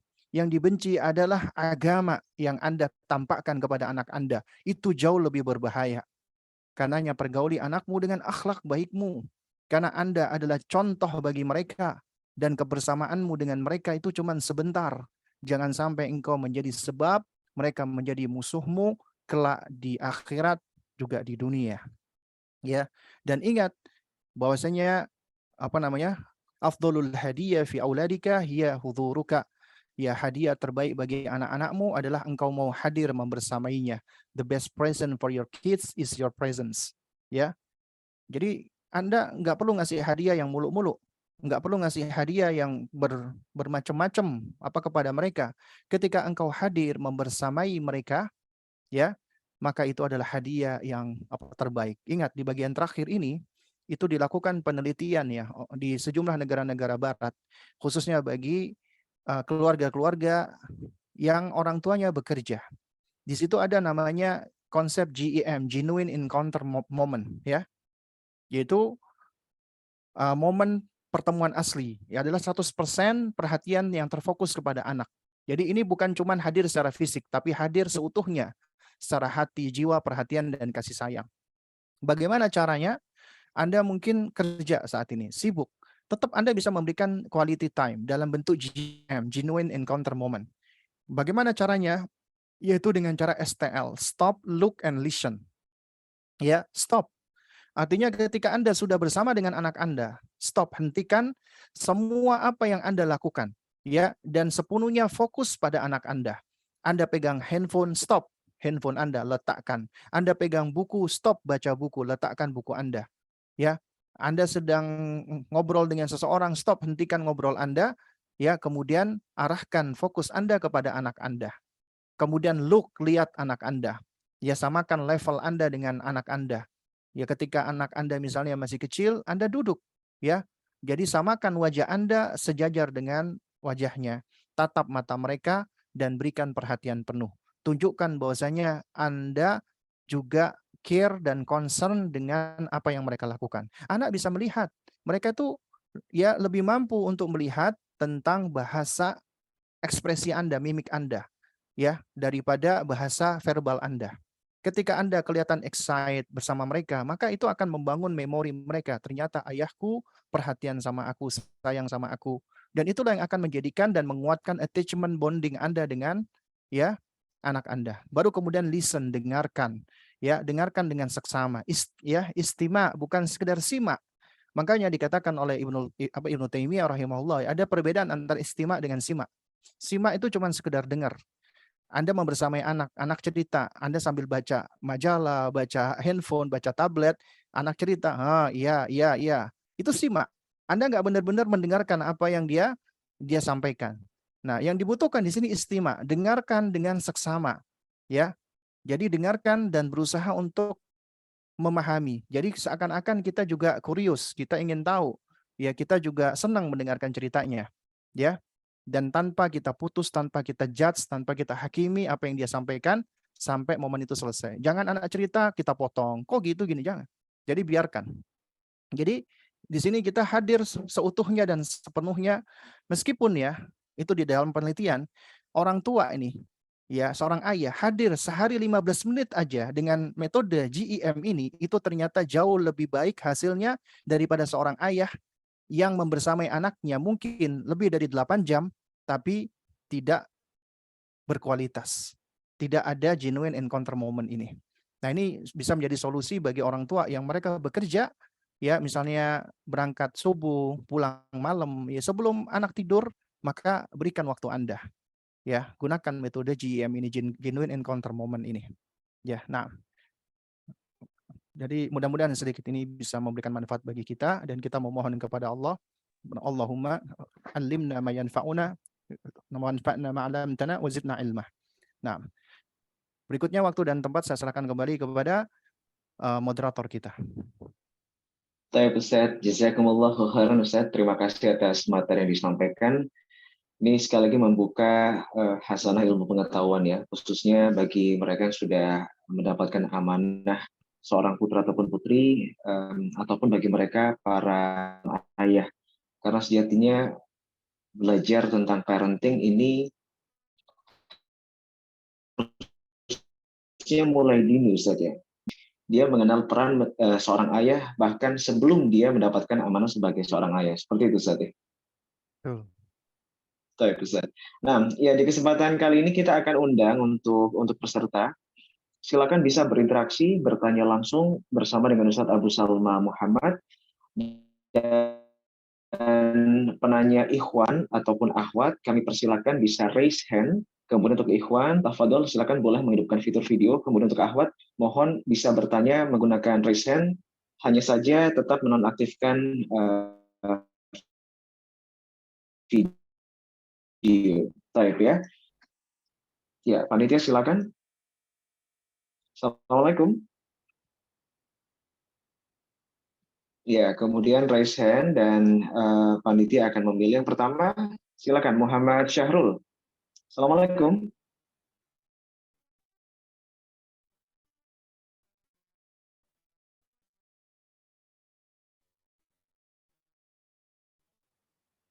Dari panitia. Ya, ini sudah raise hand. Silakan Muhammad Syahrul. Sudah tersambung? Baik. Waalaikumsalam. Waalaikumsalam warahmatullahi wabarakatuh. Baik, Terima dari kasih mana atas Mas? yang diberikan dari Iya. Makassar. Dari Makassar, Masya Allah, jauh sekali. Baik, silakan. Satu pertanyaan Baik. Mas ya untuk Ustadz Ya, ya. langsung saja Ustaz. Saya bertanya langsung. Kebetulan saya punya anak usia 6 tahun ya kurang lebih. Saya cukup banyak waktu untuk Ananda ini di rumah, tapi biasanya kalau keluar beraktivitas atau kerja, selalu juga ingin ikut serta. Padahal kan di luar cukup berbahaya. Di satu sisi panas hujan juga biasa menghampiri. Bagaimana tanggapan Ustadz tentang hal ini? Apakah memang layak untuk kita ikut sertakan atau tak usah dulu karena usianya masih sangat muda gitu. Terima kasih Ustadz. Itu aja. Baik, Mas Syahrul pekerjaannya di bidang apa Mas? Apakah Saya berbahaya? kebetulan di bidang fitofarmasi, di bidang usaha. Mitra sebagai usaha di perusahaan fitofarmasi. Dan anak ini ingin selalu ikut Mas ya, seperti itu. Iya. Apapun aktivitasnya karena bisa selain mengajar, ya mengajar Quran juga selalu ikut serta gitu. Padahal kan ya, siang malam juga kita beraktivitas di luar sana. Padahal anak ini belum tahu. Gitu. Baik, ya terima kasih. Ya, terima kasih Ustaz. Assalamualaikum. Waalaikumsalam warahmatullahi wabarakatuh. Tapi Ustaz, silakan Ustaz. Langsung dijawab Ustaz. Nah, barakallahu fik ya. Jadi sebenarnya mengajak anak keluar di tempat kerja kita itu boleh-boleh saja. Ya, artinya ini adalah suatu hal yang kita perlu lihat situasi dan kondisi. Tidak kita takmim ya, tidak kita generalisir. Artinya nggak boleh secara mutlak, boleh secara mutlak. Artinya kita lihat kondisi-kondisi. Kalau misalnya memang anak kita pengen ya, maksudnya ikut dengan kita dan kita ketika itu bisa membersamai meskipun kita bekerja dan tidak mengganggu kerja kita, kita ajak. Karena membawa serta anak di dalam aktivitas kita itu juga bagus, bisa melatih mereka dalam banyak hal. Mereka juga bisa memperhatikan ayahnya ketika bekerja. Disitulah akhirnya anak belajar tentang life skill. Nah, lalu kemudian juga ketika kita lihat misalnya belum memungkinkan untuk membawa anak, ya misalnya di hari tersebut atau di hari-hari yang lain, maka jangan diajak. Ya kita sampaikan apa kepada anak. Dan anak juga harus belajar untuk menerima. Tidak semua keinginan dia dipenuhi. Ketika misalnya, Abi, aku mau ikut Abi. Maaf ya nak, nggak bisa nak, karena Abi harus kerja. Aku mau ikut, ya. Ya kita harus tegas dan harus tetap konsisten, tega dalam kebaikan. Maaf ya nak, Abi nggak bisa. Ya, misalnya dia nangis nggak apa-apa, biarkan dia menangis. Ya itu bagian dari proses dia sedang mengenali dirinya, mengenali kemauannya dan mengendalikan tidak semua yang dia inginkan itu dipenuhi. Ya, jadi dia bisa dititipkan di rumah ya ke ibunya yang saat itu bertugas membersamai. Dan boleh nanti ketika pulang baru kita ajak main lagi. Artinya ya kita sebagai orang tuh harus bisa ngelihat ya. Karena kan tentunya tiap orang beda-beda ya. Tiap orang punya keunikan masing-masing dan juga punya kerja yang nggak sama. Misalnya Anda kerja di pabrik itu banyak hal-hal yang bahaya. Tentunya nggak boleh bawa anak-anak. Tapi misalnya ketika Anda kerja, Anda sebagai pedagang misalnya, Anda punya toko, Anda ajak anak Anda di toko, itu juga suatu hal yang apabila tidak membahayakan, ajak. Bahkan itu bisa mendatangkan maslahat dan manfaat. Intinya adalah kita mempertimbangkan ini sesuai dengan keadaan, sesuai dengan kondisi. Kita bisa mempertimbangkan maslahat dan madarat. Allah berikan kita kemampuan antaranya akal untuk bisa menimbang hal ini. Ya, wallahu taala a'lam bishawab. Ya, Ustaz. Syukran Ustaz. Barakallahu fikum, Ustaz. Terima kasih atas jawabannya. Berarti memang tidak semua keinginan anak itu dipenuhi, Ustaz ya? Betul, jangan sampai semua keinginan anak dipenuhi, itu bahaya. Baik, ya sekali lagi itu bahaya, apalagi ini berkaitan dengan pekerjaan, Ustaz ya. Nah. Karena orang tua juga punya tanggung jawab terhadap mungkin amanah kepada perusahaan, yang mana kalau membawa anak bisa jadi mereka tidak fokus, Ustaz ya. Betul. Baik, ya. Oke, kita akan sapa Ustaz penanya kedua. Silakan yang ada Fatimah Fauzia. Baik, salam. Silakan Saudari Fatimah Fauzia. Waalaikumsalam. Nanya Assalamualaikum warahmatullahi wabarakatuh. Dari mana? dari Surakarta, Ustaz. Surakarta, Solo ya. Silakan satu pertanyaan untuk Ustaz.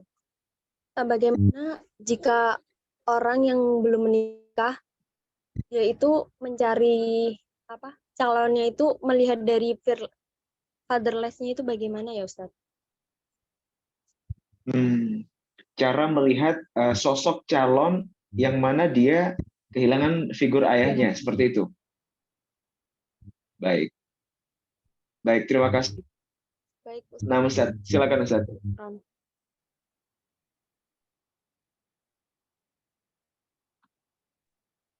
Ya, Ustaz.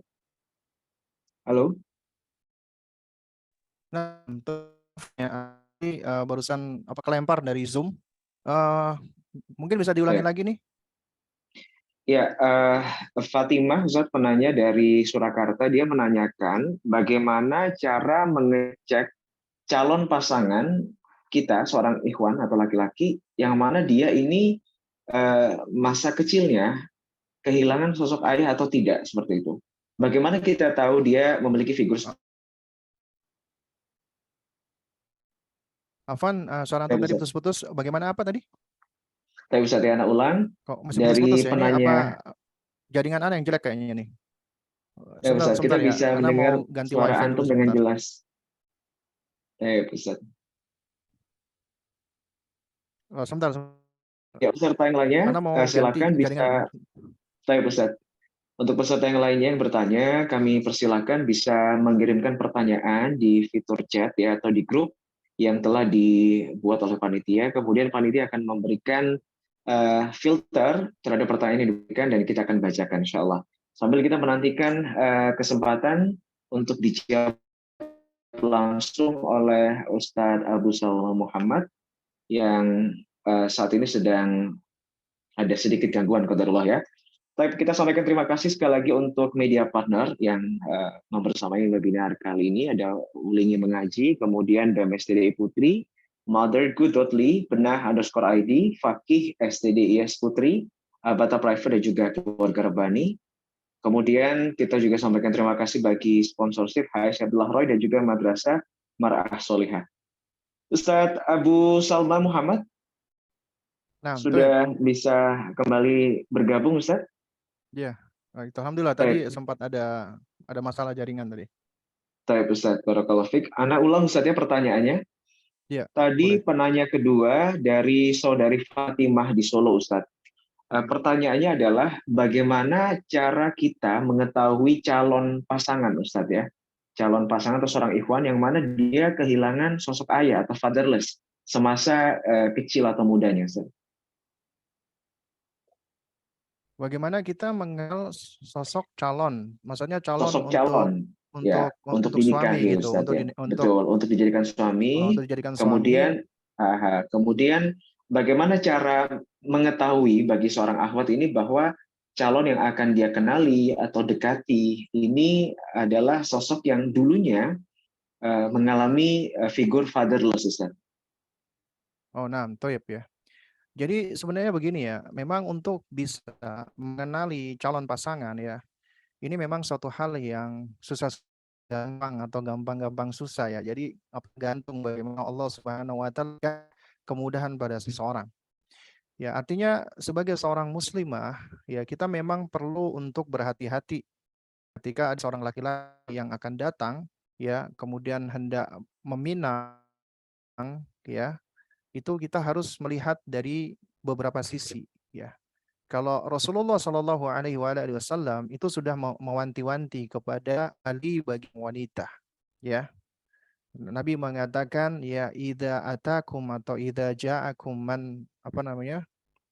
Tardawna, apabila datang kepadamu orang yang engkau ridhoi, apa kata Nabi? Ya dinahu, ya wa khuluquhu, yaitu agama dan akhlaknya, maka nikahkan. Jadi yang menjadi standar lihat agama dan lihat akhlak. Suatu hal yang menarik adalah di sini Nabi Shallallahu Alaihi Wasallam tidak menyebutkan lihat agamanya saja, tapi lihat akhlaknya, lihat perangainya. Kenapa? Karena bisa jadi ada orang-orang yang menampakkan kesolihan, tampak religius, sering ke masjid, sering hadir pengajian dan semisalnya, tapi ternyata akhlaknya tidak baik kepada keluarganya, kepada ibunya, kepada saudarinya, ya, ada perangai-perangai yang tidak baik. Makanya diperintahkan untuk melihat perangainya, akhlaknya. Bagaimana caranya? Ya, caranya adalah bagi seorang wanita, pertama, dia minta tolong kepada mahramnya, ayahnya, walinya, abangnya. Cari tahu, cari informasi tentang laki-laki ini, sedetail-detailnya. Ya, bagaimana apa maksudnya sifat-sifatnya dia, karakternya. Jadi disuruh ketemuan boleh, ya. Dan yang kedua, cari informasi dari teman-teman dekatnya. Ya, karena kita tahu yang namanya seseorang itu bisa dinilai dari teman dekat. Dilihat dari teman-teman dekatnya. Yang ketiga, itu juga dicari informasi dari keluarganya. Dari keluarga dekatnya. Ya, yang keempat, itu cari informasi dari kalau dia suka ngaji dari ustadznya, dari guru-gurunya, ya.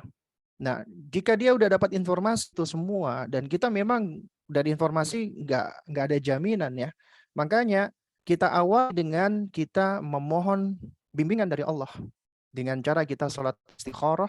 Kemudian kalau kita udah merasa yakin, Bismillah, ya. Dan jika dia jodoh kita, maka nggak akan lari. Dan kita nggak usah terlalu khawatir tentang bagaimana nanti laki-laki ini baik atau enggak. Selama kita udah ikhtiar, kita cuma dituntut untuk kita nggak bisa harus memudah seseorang sampai benar-benar kita tahu detail sedetail-detailnya. Suatu hal yang nggak mungkin. Ya, jadi kita berusaha untuk mencari semampu kita, ikhtiar. Adapun hasilnya kita serahkan kepada Allah. Ketika dia baik, alhamdulillah. Tapi ternyata ketika dia laki-laki yang ujian dari Allah Subhanahu wa taala, ya. Dan baik atau buruknya laki-laki tersebut ketika sudah menikah dengan Anda, maka itu jodoh Anda. Dan ketika udah jodoh, maka tugas Anda adalah bagaimana bisa mempertahankan rumah tangga tersebut agar bisa mendapatkan ketenangan, sakinah, ya, dan juga bisa mendapatkan kebaikan di dunia dan di akhirat. Ya, meskipun nanti taruhlah misalnya suami ini ternyata memang orang yang nggak baik, ujung-ujungnya bercerai misalnya, ya, misalnya, maka itu tetap, ya, tidak akan mengurangi kemuliaan seseorang gitu loh. Artinya kita udah berusaha dan kita nggak tahu apa yang akan terjadi di masa yang akan datang. Kita cukup fokus saat ini dan apa yang bisa kita lakukan. Ya, kita cari informasi selengkap-lengkapnya, ikhtiar. Kita udah yakin nikah, ya. Kita menerima itunya dia ketika dia datang untuk mengkhidbah kita terima. Ya, kita minta dari keluarga kita. Tapi kalau kita ragu-ragu, kita masih merasa gelisah, maka nasihat saya adalah da'ma yaribuka ila ma la yaribuka, ya. Tinggalkan apa yang membuatmu ragu kepada yang tidak membuatmu ragu. Artinya kalau Anda masih ragu, ya, maka hilangkan dulu keraguan-raguan tersebut. Usaha untuk menghilangkan keraguan-raguan. Karena keraguan-raguan itu bisa jadi was-was. Ya. Was-was datangnya dari syaitan atau bisa jadi karena kita merasa kurang. Hilangkan dulu keraguan-raguan tersebut. Nah, dan kalau ingin tahu apakah dia fatherless atau tidak, ya sebenarnya ya kita cari tahunya dari keluarganya, dari ibunya atau dari saudarinya tentang apakah ada sosok ayah atau tidak, ya. Ini memang suatu hal yang ibaratnya begini. Misalnya dia kehilangan ayah, belum tentu ya, dia taruhlah fatherless ya, tapi belum tentu dia akan menjadi suami yang fatherless. Dan bisa jadi ada seorang laki-laki yang ayah ibunya hadir, dan itu juga nggak ada jaminan dia tidak akan menjadi suami yang fatherless. Intinya di sini adalah kita jangan ditakutkan, dikhawatirkan dengan perkara-perkara yang belum terjadi. Tapi kita boleh mencari informasi untuk mempertimbangkan. Nah, wallahu a'lam bishawab. Baik Ustaz, Barakallahu Fikum. Semoga bermanfaat ya bagi calon-calon akhwat yang sedang mencari pendamping hidup Ustaz. Barakallahu Fik ya. Ustaz, ini pertanyaan berikutnya menarik nih. Kita bacakan dulu, bergeser ke pertanyaan di fitur chat ya. Dari Umur Rey Ustaz. Bismillah. Assalamualaikum warahmatullahi wabarakatuh Ustaz. Waalaikumsalam warahmatullahi wabarakatuh. Semoga selalu dalam keadaan sehat. Amin. Ustadz, bagaimana cara seorang single mother atau ibu yang memiliki 3 orang anak laki-laki masih kecil, usianya 6 tahun, 10 tahun, dan juga 12 tahun, Ustadz, ini menggantikan peran seorang ayah, mendidik mereka dengan fitrah mereka sebagai laki-laki. Karena banyak rumor, Ustadz, di masyarakat, anak-anak yang fatherless itu biasanya menjadi nakal, karena memang tidak ada sosok yang mereka takuti, atau mereka segani di rumah, ya, ini sosok ayah. Tidak ada sosok yang kuat yang mereka segani. Ini bagaimana Ustaz? Jazakallahu khairan Ustaz. Nah, baik ya. Wa jazakallahu khairan wa iyaha ya sa'ilah wa barakallahu fik wa fiha. Jadi yang perlu kita pahami bersama, ketika ada seorang wanita diuji oleh Allah menjadi single mother, ya, maka ketahuilah bahwasanya ketika Anda jadi single mother itu bukan artinya Anda kelak akan menjadi orang tua yang gagal. Karena ternyata banyak dari ulama-ulama kita, ulama-ulama muslim, ulama-ulama ahlus sunnah, ternyata mereka ya dididik oleh ibunya menjadi seorang single mother. Ini menjadi ya penyemangat ya bagi siapapun yang diuji oleh Allah ketika dia menjadi single mother. Tapi ingat poin kedua, ya, ketika Anda diuji oleh Allah Subhanahu wa taala, Anda harus membesarkan anak Anda seorang diri tanpa kehadiran suami. Bukan artinya ya kehadiran laki-laki itu tidak penting. Artinya tetap orang ibu harus berusaha menghadirkan sosok laki-laki lain di dalam kehidupan anaknya. Karena ya laki-laki itu harus ada. Anak-anak kita perlu ada sosok laki-laki. Ya. Bagaimana cara menghadirkan? Ya hadirkan pertama, kalau memang masih bisa menikah lagi, alhamdulillah menikah. Kalau masih memungkinkan. Kalau masih belum memungkinkan untuk saat ini, ya, atau juga masih belum datang jodoh, maka hadirkan mahram dari sang ibu tadi. Kakeknya anak-anak, atau abangnya si wanita tadi, hadirkan untuk membersamai. Karena ketika ya anak itu misalnya dia menjadi anak yatim, itu sebenarnya apabila dari ayah entah itu karena meninggal dunia ya, misalnya sang ayah udah meninggal dunia, maka apabila ayah ini dia punya saudara laki-laki, maka saudara laki-laki ini sebenarnya berkewajiban untuk menanggung nafkah. Sebenarnya demikian. Ya, menanggung nafkah daripada si anak tersebut, ya. Nah, atau ya dia bisa berusaha untuk mendekatkan anaknya dengan saudara iparnya tadi, ya, dari laki-laki. Artinya hadirkan laki-laki yang soleh, entah itu dari pamannya atau siapapun itu. Ya, anak-anak kita tetap bisa berinteraksi dengan laki-laki. Atau yang ketiga, ya, kaidahnya itu adalah ya sesuatu yang tidak bisa diraih seluruhnya, maka tidaklah ditinggalkan sebagiannya. Artinya meskipun kita bisa menghabiskan mood yang penuh, bisa menghabiskan waktu, ada sosok laki-laki soleh yang bisa kita interaksikan dengan anak kita, maka kita interaksikan. Contoh misalnya kita ikutkan anak-anak kita di kelas-kelas, misalnya ada TPA ataupun misalnya dia di sekolah biar dia dekat sama ustadznya, atau diikutkan kelas bela diri misalnya biar dia dekat sama pengajarnya, atau yang semisal itu. Artinya tetap dia diinteraksikan dengan sosok laki-laki. Ini yang dilakukan oleh ibunya Imam Malik bin Anas, ya, rahimahullahu taala, rahmatan wasi'ah. Ketika Malik masih kecil, Imam Malik masih kecil, dan ketika itu beliau nggak punya ayah. Apa yang dilakukan oleh ibunya? Ibunya biasa memakaikan jubah dan imamah, kemudian diutus anaknya menghadiri majelisnya Imam Rabi'ah bin Abdul Aziz. Kemudian ibunya Imam Malik berkata, "Ya Malik, khudh adab Rabi'ah qabla an ta'khudha ilmah." Ya, au kama qalat. Wahai Malik, ambillah adabnya Rabi'ah sebelum engkau mengambil ilmunya. Artinya, di balik kesuksesan orang-orang atau ulama-ulama besar yang dibesarkan oleh seorang ibu single parent, tapi tetap ibunya ini berusaha menautkan anaknya dengan orang-orang besar, orang-orang soleh di zaman itu. Nah, jadi ini di antara upaya yang bisa Anda lakukan. Jadi jangan hanya ya sudah aku ibunya, aku bisa mencari nafkah, ya udah akhirnya dia tidak berinteraksi dengan laki-laki baik. Itu dikhawatirkan dapat mengganggu perkembangan dia. Di dalam perkembangan anak-anak itu butuh sosok laki-laki. Nah, wallahu a'lam bishawab. Berkaitan dengan rumor yang banyak berada di masyarakat, jika anak yang tidak memiliki figur ayah semasa kecil ini akan menjadi anak yang nakal. Ini hanya rumor atau memang ada semacam penelitian, Ustadz, yang membuktikan bahwa anak menjadi nakal, Ustadz? Ya, kalau kita lihat tadi ada penelitian-penelitian yang dilakukan KPAI misalnya, atau penelitian-penelitian yang lain, itu dengan adanya fatherless. Fatherless secara umum itu adalah ketika seorang anak tumbuh tanpa ada sosok ayah. Entah ayahnya meninggal dunia, atau ayahnya bercerai, atau ayahnya ada tapi seperti nggak ada. Maka ini di antara dampaknya. Intinya anak ini kehilangan sosok ayah yang membersamai. Berarti dia akan kehilangan seorang pemimpin, seorang pengayom, seorang pembimbing, seorang penasehat, seorang pemotivasi, dan seterusnya.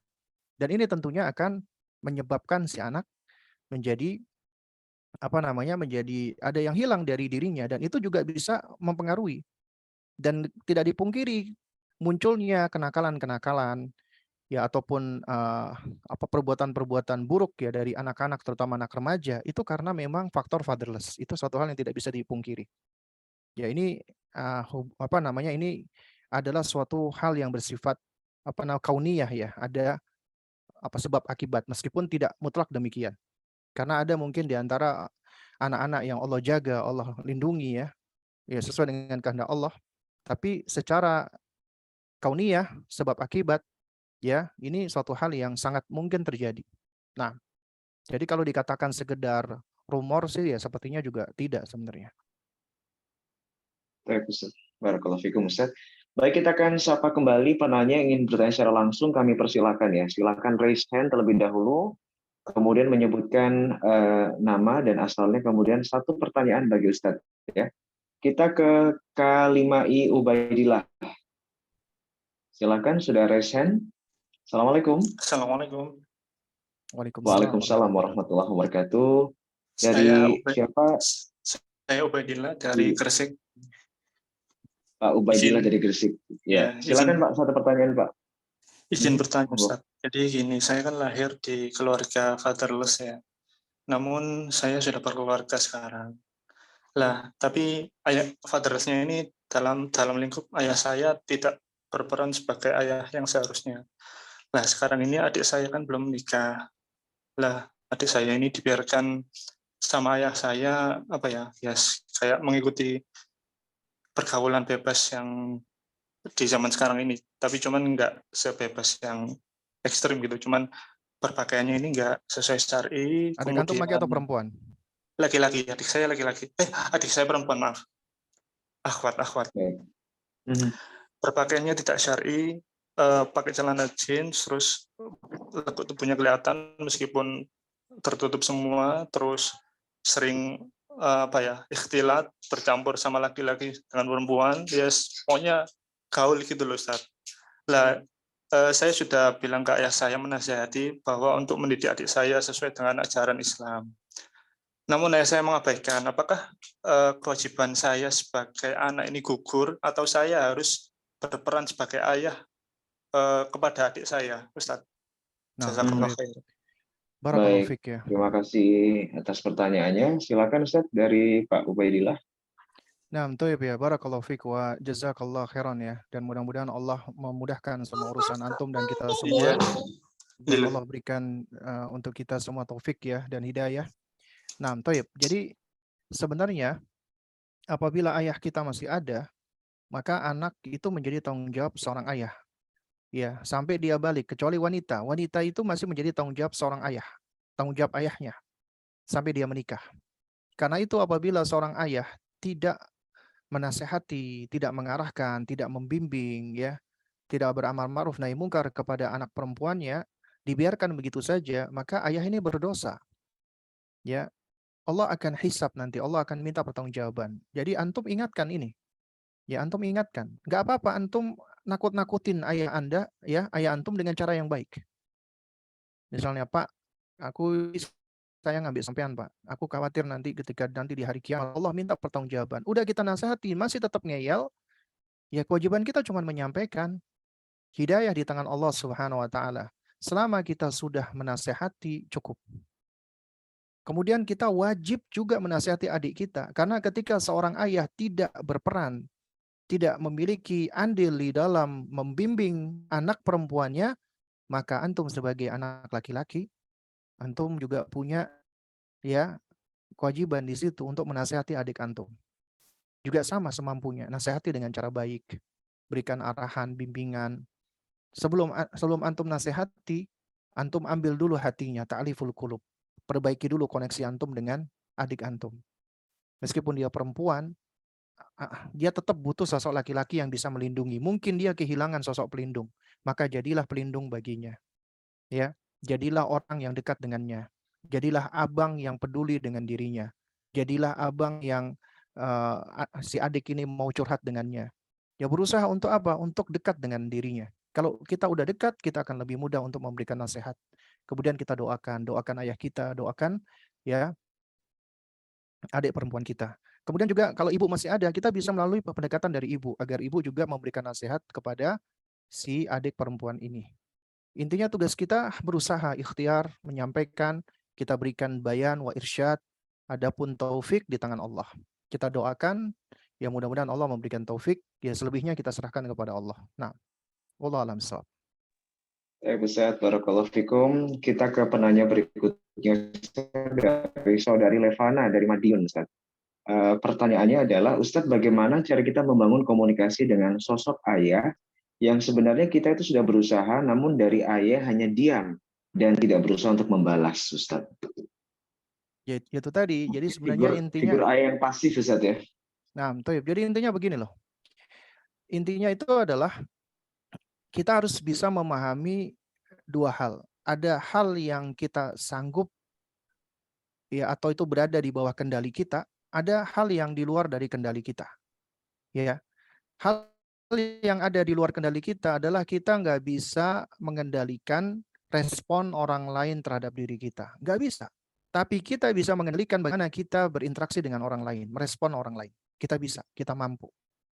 Karenanya fokus kepada apa yang berada di bawah kendali kita, jangan kita membebani diri dengan sesuatu yang ada di luar kendali kita. Seperti tadi contoh misalnya, yang penting Anda sudah berbuat baik kepada ayah, tetap menyapa, tetap tetap berbuat baik, ya tetap berbakti kepada ayah. Intinya tetap kita senantiasa berbuat baik. Tapi ayah tidak merespon dengan baik, mendiamkan kita. Diamnya ayah kita itu di luar dari kemampuan kita. Mau kita apa-apain, ya kita nggak mampu. Itu di luar dari kemampuan kita gitu loh. Jadi yang penting bagaimana kita merespon. Bagaimana kita memperlakukan ayah kita, itu yang kita mampu. Fokus kepada apa yang kita mampu.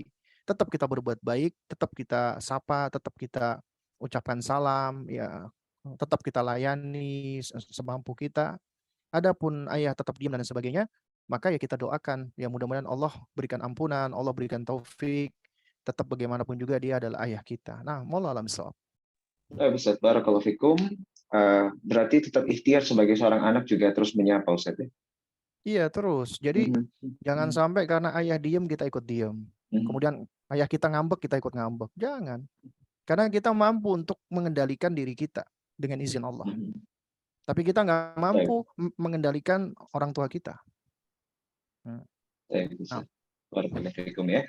Baik, kita ingin sapa kembali penanya berikutnya yang sudah resen. Silakan dari Syahidina Sakifa Zahra. Assalamualaikum. Waalaikumsalam. Ya, dari mana, Salih? Dari Sragen. Dari Sragen, Jawa Tengah ya. Baik, silakan pertanyaannya. Satu pertanyaan Ustaz. Assalamualaikum Ustadz. Ma'adziratan izin bertanya. Karena sudah memasuki usia 20 tahun, namun qadarullah sampai sekarang sulit untuk membangun suatu hubungan di kehidupan. Di keluarga maupun pertemanan juga terjebak dalam hubungan yang toksik. Apakah ini termasuk dampak dari fatherless? Jika iya, bagaimana caranya agar mudah menerima dan membangun hubungan yang sehat tanpa terdampak efek buruk dari fatherless ini? Jazakumullah khairan. nah, baik ya, barakallahu fiik ya, wa jazakillah khairan ya, wa yassarallahu ya kulla umurik ya. Jadi sebenarnya ketika kita mempelajari fatherless ya, itu kita sebagai anak belajar untuk menerima. Karena ketika terjadi fatherless itu sesuatu yang sudah berlalu. Kalau sudah berlalu itu takdir. Kita cuma tahu takdir Allah ketika sudah terjadi. Yang belum terjadi kita nggak tahu. Yang sudah terjadi maka udah berlalu. Kita terima. Kita diuji oleh Allah dengan fatherless. Dan seorang muslim tidak menjadikan fatherless ini sebagai sarana untuk menjustifikasi. Aku begini karena ayahku nggak ada. Aku begini karena fatherless. Aku begini karena gini. Ini gara-gara ayahku ini. Itu bukan sifatnya seorang muslim yang cerdas, yang bijak, tidak seperti itu. Karena apa? Karena sekedar menyalahkan itu bisa dilakukan oleh semua orang. Dan nggak akan selesai masalah. Tapi kita belajar fatherless, kita tahu ini ternyata ada kesalahan. Tugas kita bukan untuk menvonis, bukan untuk menyalah-nyalahkan orang tua kita misalnya, dan juga untuk supaya kita terhindar dari perbuatan seperti itu dan kita waspada, ya, berhati-hati agar tidak jatuh kepada hal yang serupa. Nah, kita tahu nih ternyata aku ini fatherless. Itu ternyata banyak mempengaruhi diriku. Ketika Anda sadar ada hal-hal yang menjadi traumatik ya, yang terjadi pada diri Anda merasa sedih, kecewa, Anda ada trauma, Anda merasa ada inner child dan seterusnya, kesadaran Anda itu adalah karunia dari Allah, taufik dari Allah. Itu langkah pertama kita untuk melakukan perbaikan. Karena ternyata ya, agar kita bisa melakukan perbaikan, kita harus sadar dulu tentang keadaan dan kondisi. Dan kemudian keadaan dan kondisi ini mengharuskan kita untuk move on. Tidak tenggelam di dalam masa lalu. Tidak tenggelam di dalam sekedar menyalah-nyalahkan. Nggak akan selesai, nggak akan hilang itu semua. Tapi kita move on. Bagaimana caranya move on? Kita terima dulu. Ini adalah takdir dari Allah. Kita qadarullah wa masyafa'alah. Apa yang Allah tentukan, apa yang Allah takdirkan, pasti terjadi sesuai dengan kehendak Allah.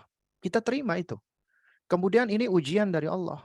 Allah menguji aku karena Allah sayang dengan aku. Bangun mindset. Ya, innallaha idza ahabba qauman ibtalahum. Sesungguhnya Allah apabila menguji, menurunkan musibah kepada suatu kaum, itu artinya Allah mencintainya. Allah menguji aku dengan ayah seperti ini. Ini ujian berat bagiku. Tapi Allah sayang sama aku. Kenapa? Karena di balik ujian ini, aku butuh sosok ayah, tapi aku lebih butuh Allah Subhanahu wa ta'ala. Yang lebih aku butuhkan adalah Rabbku. Orang di sekelilingku bisa datang dan pergi, tapi satu-satunya yang akan selalu membersamaiku adalah Allah. Kita semakin menguatkan hubungan kita dengan Allah. Dengan ada ujian itu kita semakin kuat, semakin tangguh, semakin tegar, semakin sabar. Kita semakin kuat. Allah yang menguatkan diri kita dengan ujian tersebut. Nah, kemudian agar kita senantiasa terbimbing, kita butuh ilmu. Ketika kondisi kita dalam kondisi yang gelap gulita, kita bingung, nggak tahu arah, maka yang akan menjadi pelita cahaya ilmu. Belajar terus belajar. Saat ini mungkin cahaya kita itu masih redup, jangan dipadamkan. terus tambah cahaya tersebut dengan terus belajar. Karena dengan terus belajar bertambah ilmu, maka akan semakin terang. Kita akan lebih tahu jalan-jalan kita. Allah yang akan memberikan taufik melalui ilmu yang kita pelajari. Terus belajar. Ya. Terus kemudian dari apa yang kita pelajari, kita berusaha untuk mempraktekkan. Ilmu itu harus kita wujudkan di dalam perangai kita, keseharian kita. Kita berinteraksi dengan orang lain dengan cara baik, ya. Jadi kalau kita misalnya gagal di dalam bersahabat, itu bisa jadi karena apa? Karena itu tadi kita belum move on, kita masih terbelenggu dengan hal-hal ini semua. Kita harus bebaskan diri kita, itu karena Allah. Aku mencari sahabat karena Allah, bukan untuk tendensi dunia. Dan kita harus siap kecewa, bersahabat dengan manusia, dengan siapapun dari manusia, kita harus siap kecewa. Karena nggak ada manusia itu yang selalu bisa memenuhi ekspektasi kita.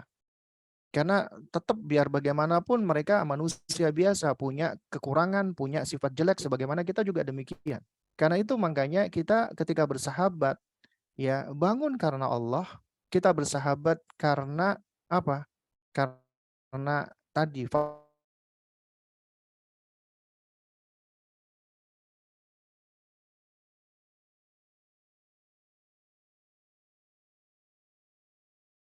faktor agamanya.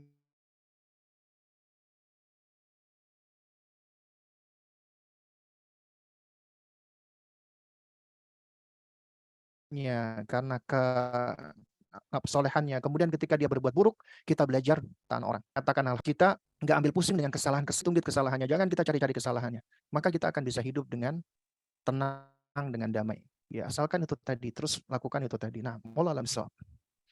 Baik, Ustaz, barakallahu fikum. Jadi kita tidak serta-merta selalu menjadikan alasan fadlus, Ustaz, ya, dalam setiap permasalahan yang kita hadapi, Ustaz. Iya, tentu saja. Karena kita belajar ini bukan untuk mencari kambing hitam. Betul, ya. Betul. Bisa jadi itu memang faktor karena diri kita sendiri saat tidak mau belajar. Benar juga, karena Allah akan memberikan ujian itu pada masing-masing hambanya unik sesuai dengan kehendak Allah. Bisa jadi kita diuji dengan ibu yang nggak baik, ayah yang nggak baik, atau bapak ibu yang baik tapi ternyata kita punya abang yang nggak baik, atau ujian macam-macam. Itu sesuai dengan kehendak Allah Subhanahu Wa Taala.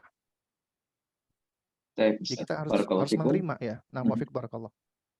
Ustaz, kita ke penanya berikutnya, Ustaz. Dan sepertinya jadi penanya terakhir untuk kesempatan kita kali ini. Bismillahirrahmanirrahim. Semoga Allah merahmati Ustadz dan tim, serta para ulama dan kaum muslimin yang senantiasa mengikuti tuntunan Rasulullah SAW. Amin.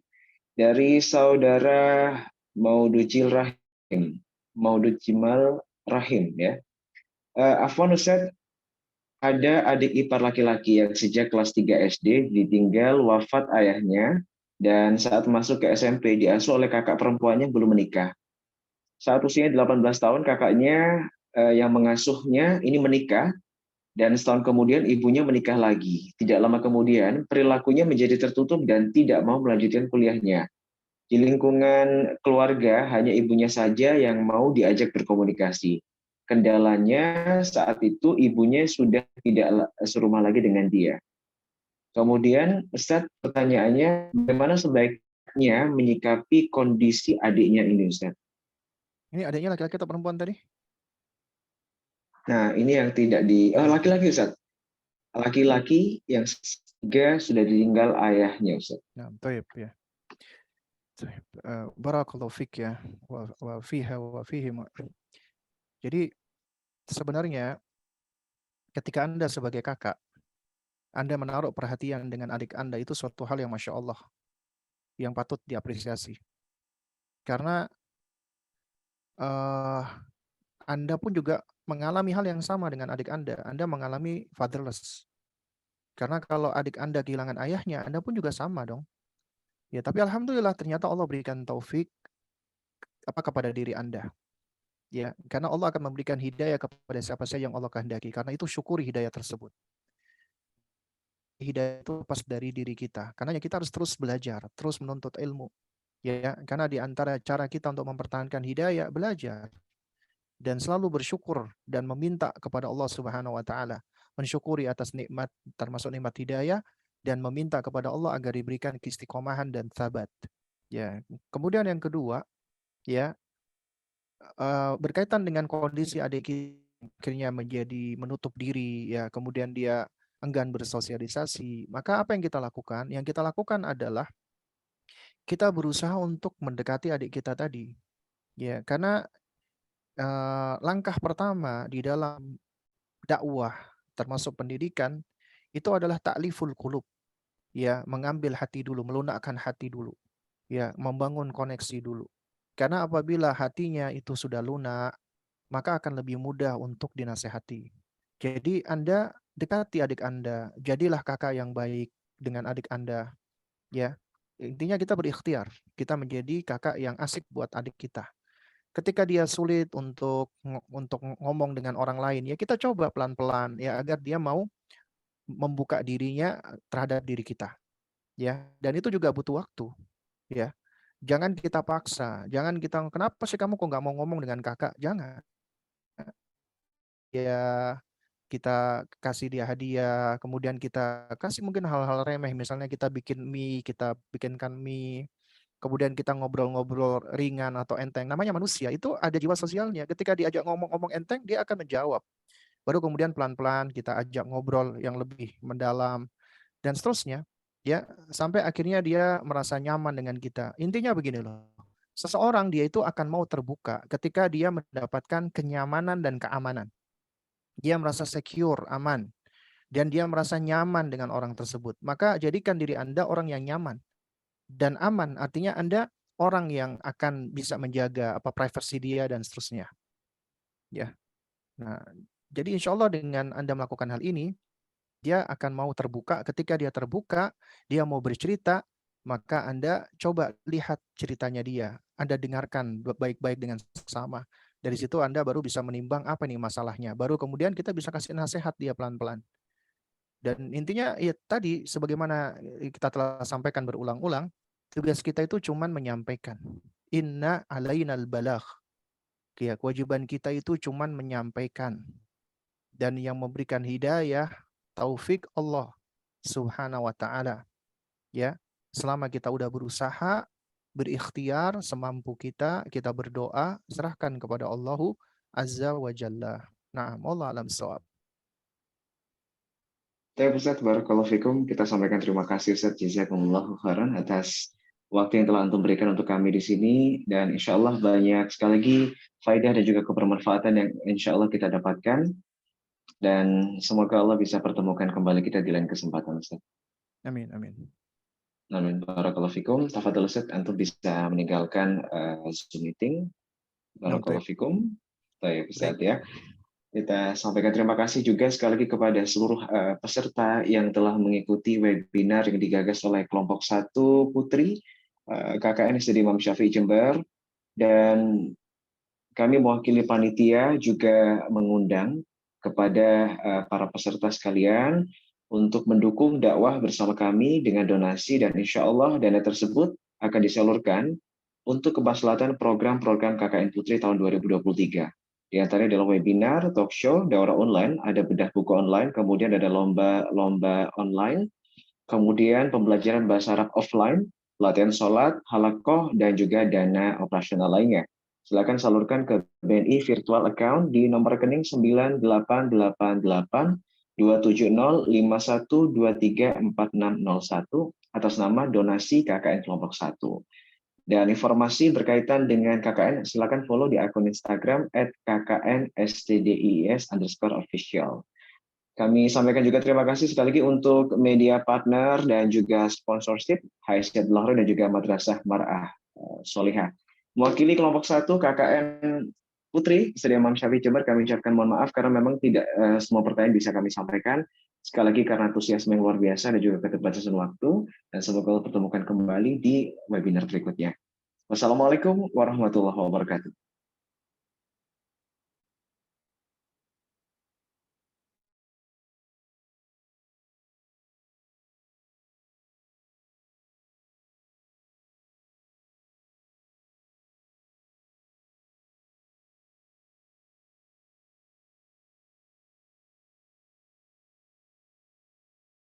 belajar Islam langsung dari guru yang terpercaya, Dr. Abdullah Roy MA Hafizahullah. Doktor lulusan dari Universitas Islam Madinah, pengisi kajian Islam berbahasa Indonesia di Masjid Nabawi tahun 2013 hingga 2017. Tidak perlu waktu khusus, tidak perlu kemana-mana. Dengan metode yang terstruktur dimulai dari hal yang mudah, bertahap, hingga menancapkan pemahaman, biiznillah, serta dilandasi dengan dalil-dalil ilmiah. Mudah diakses dengan kuota dari HP Anda. Segera daftarkan diri Anda pada Halaqah Silsilah Ilmiah HSI Abdullah Roy. Jadilah murid beliau dan dapatkan ilmu dalam genggaman.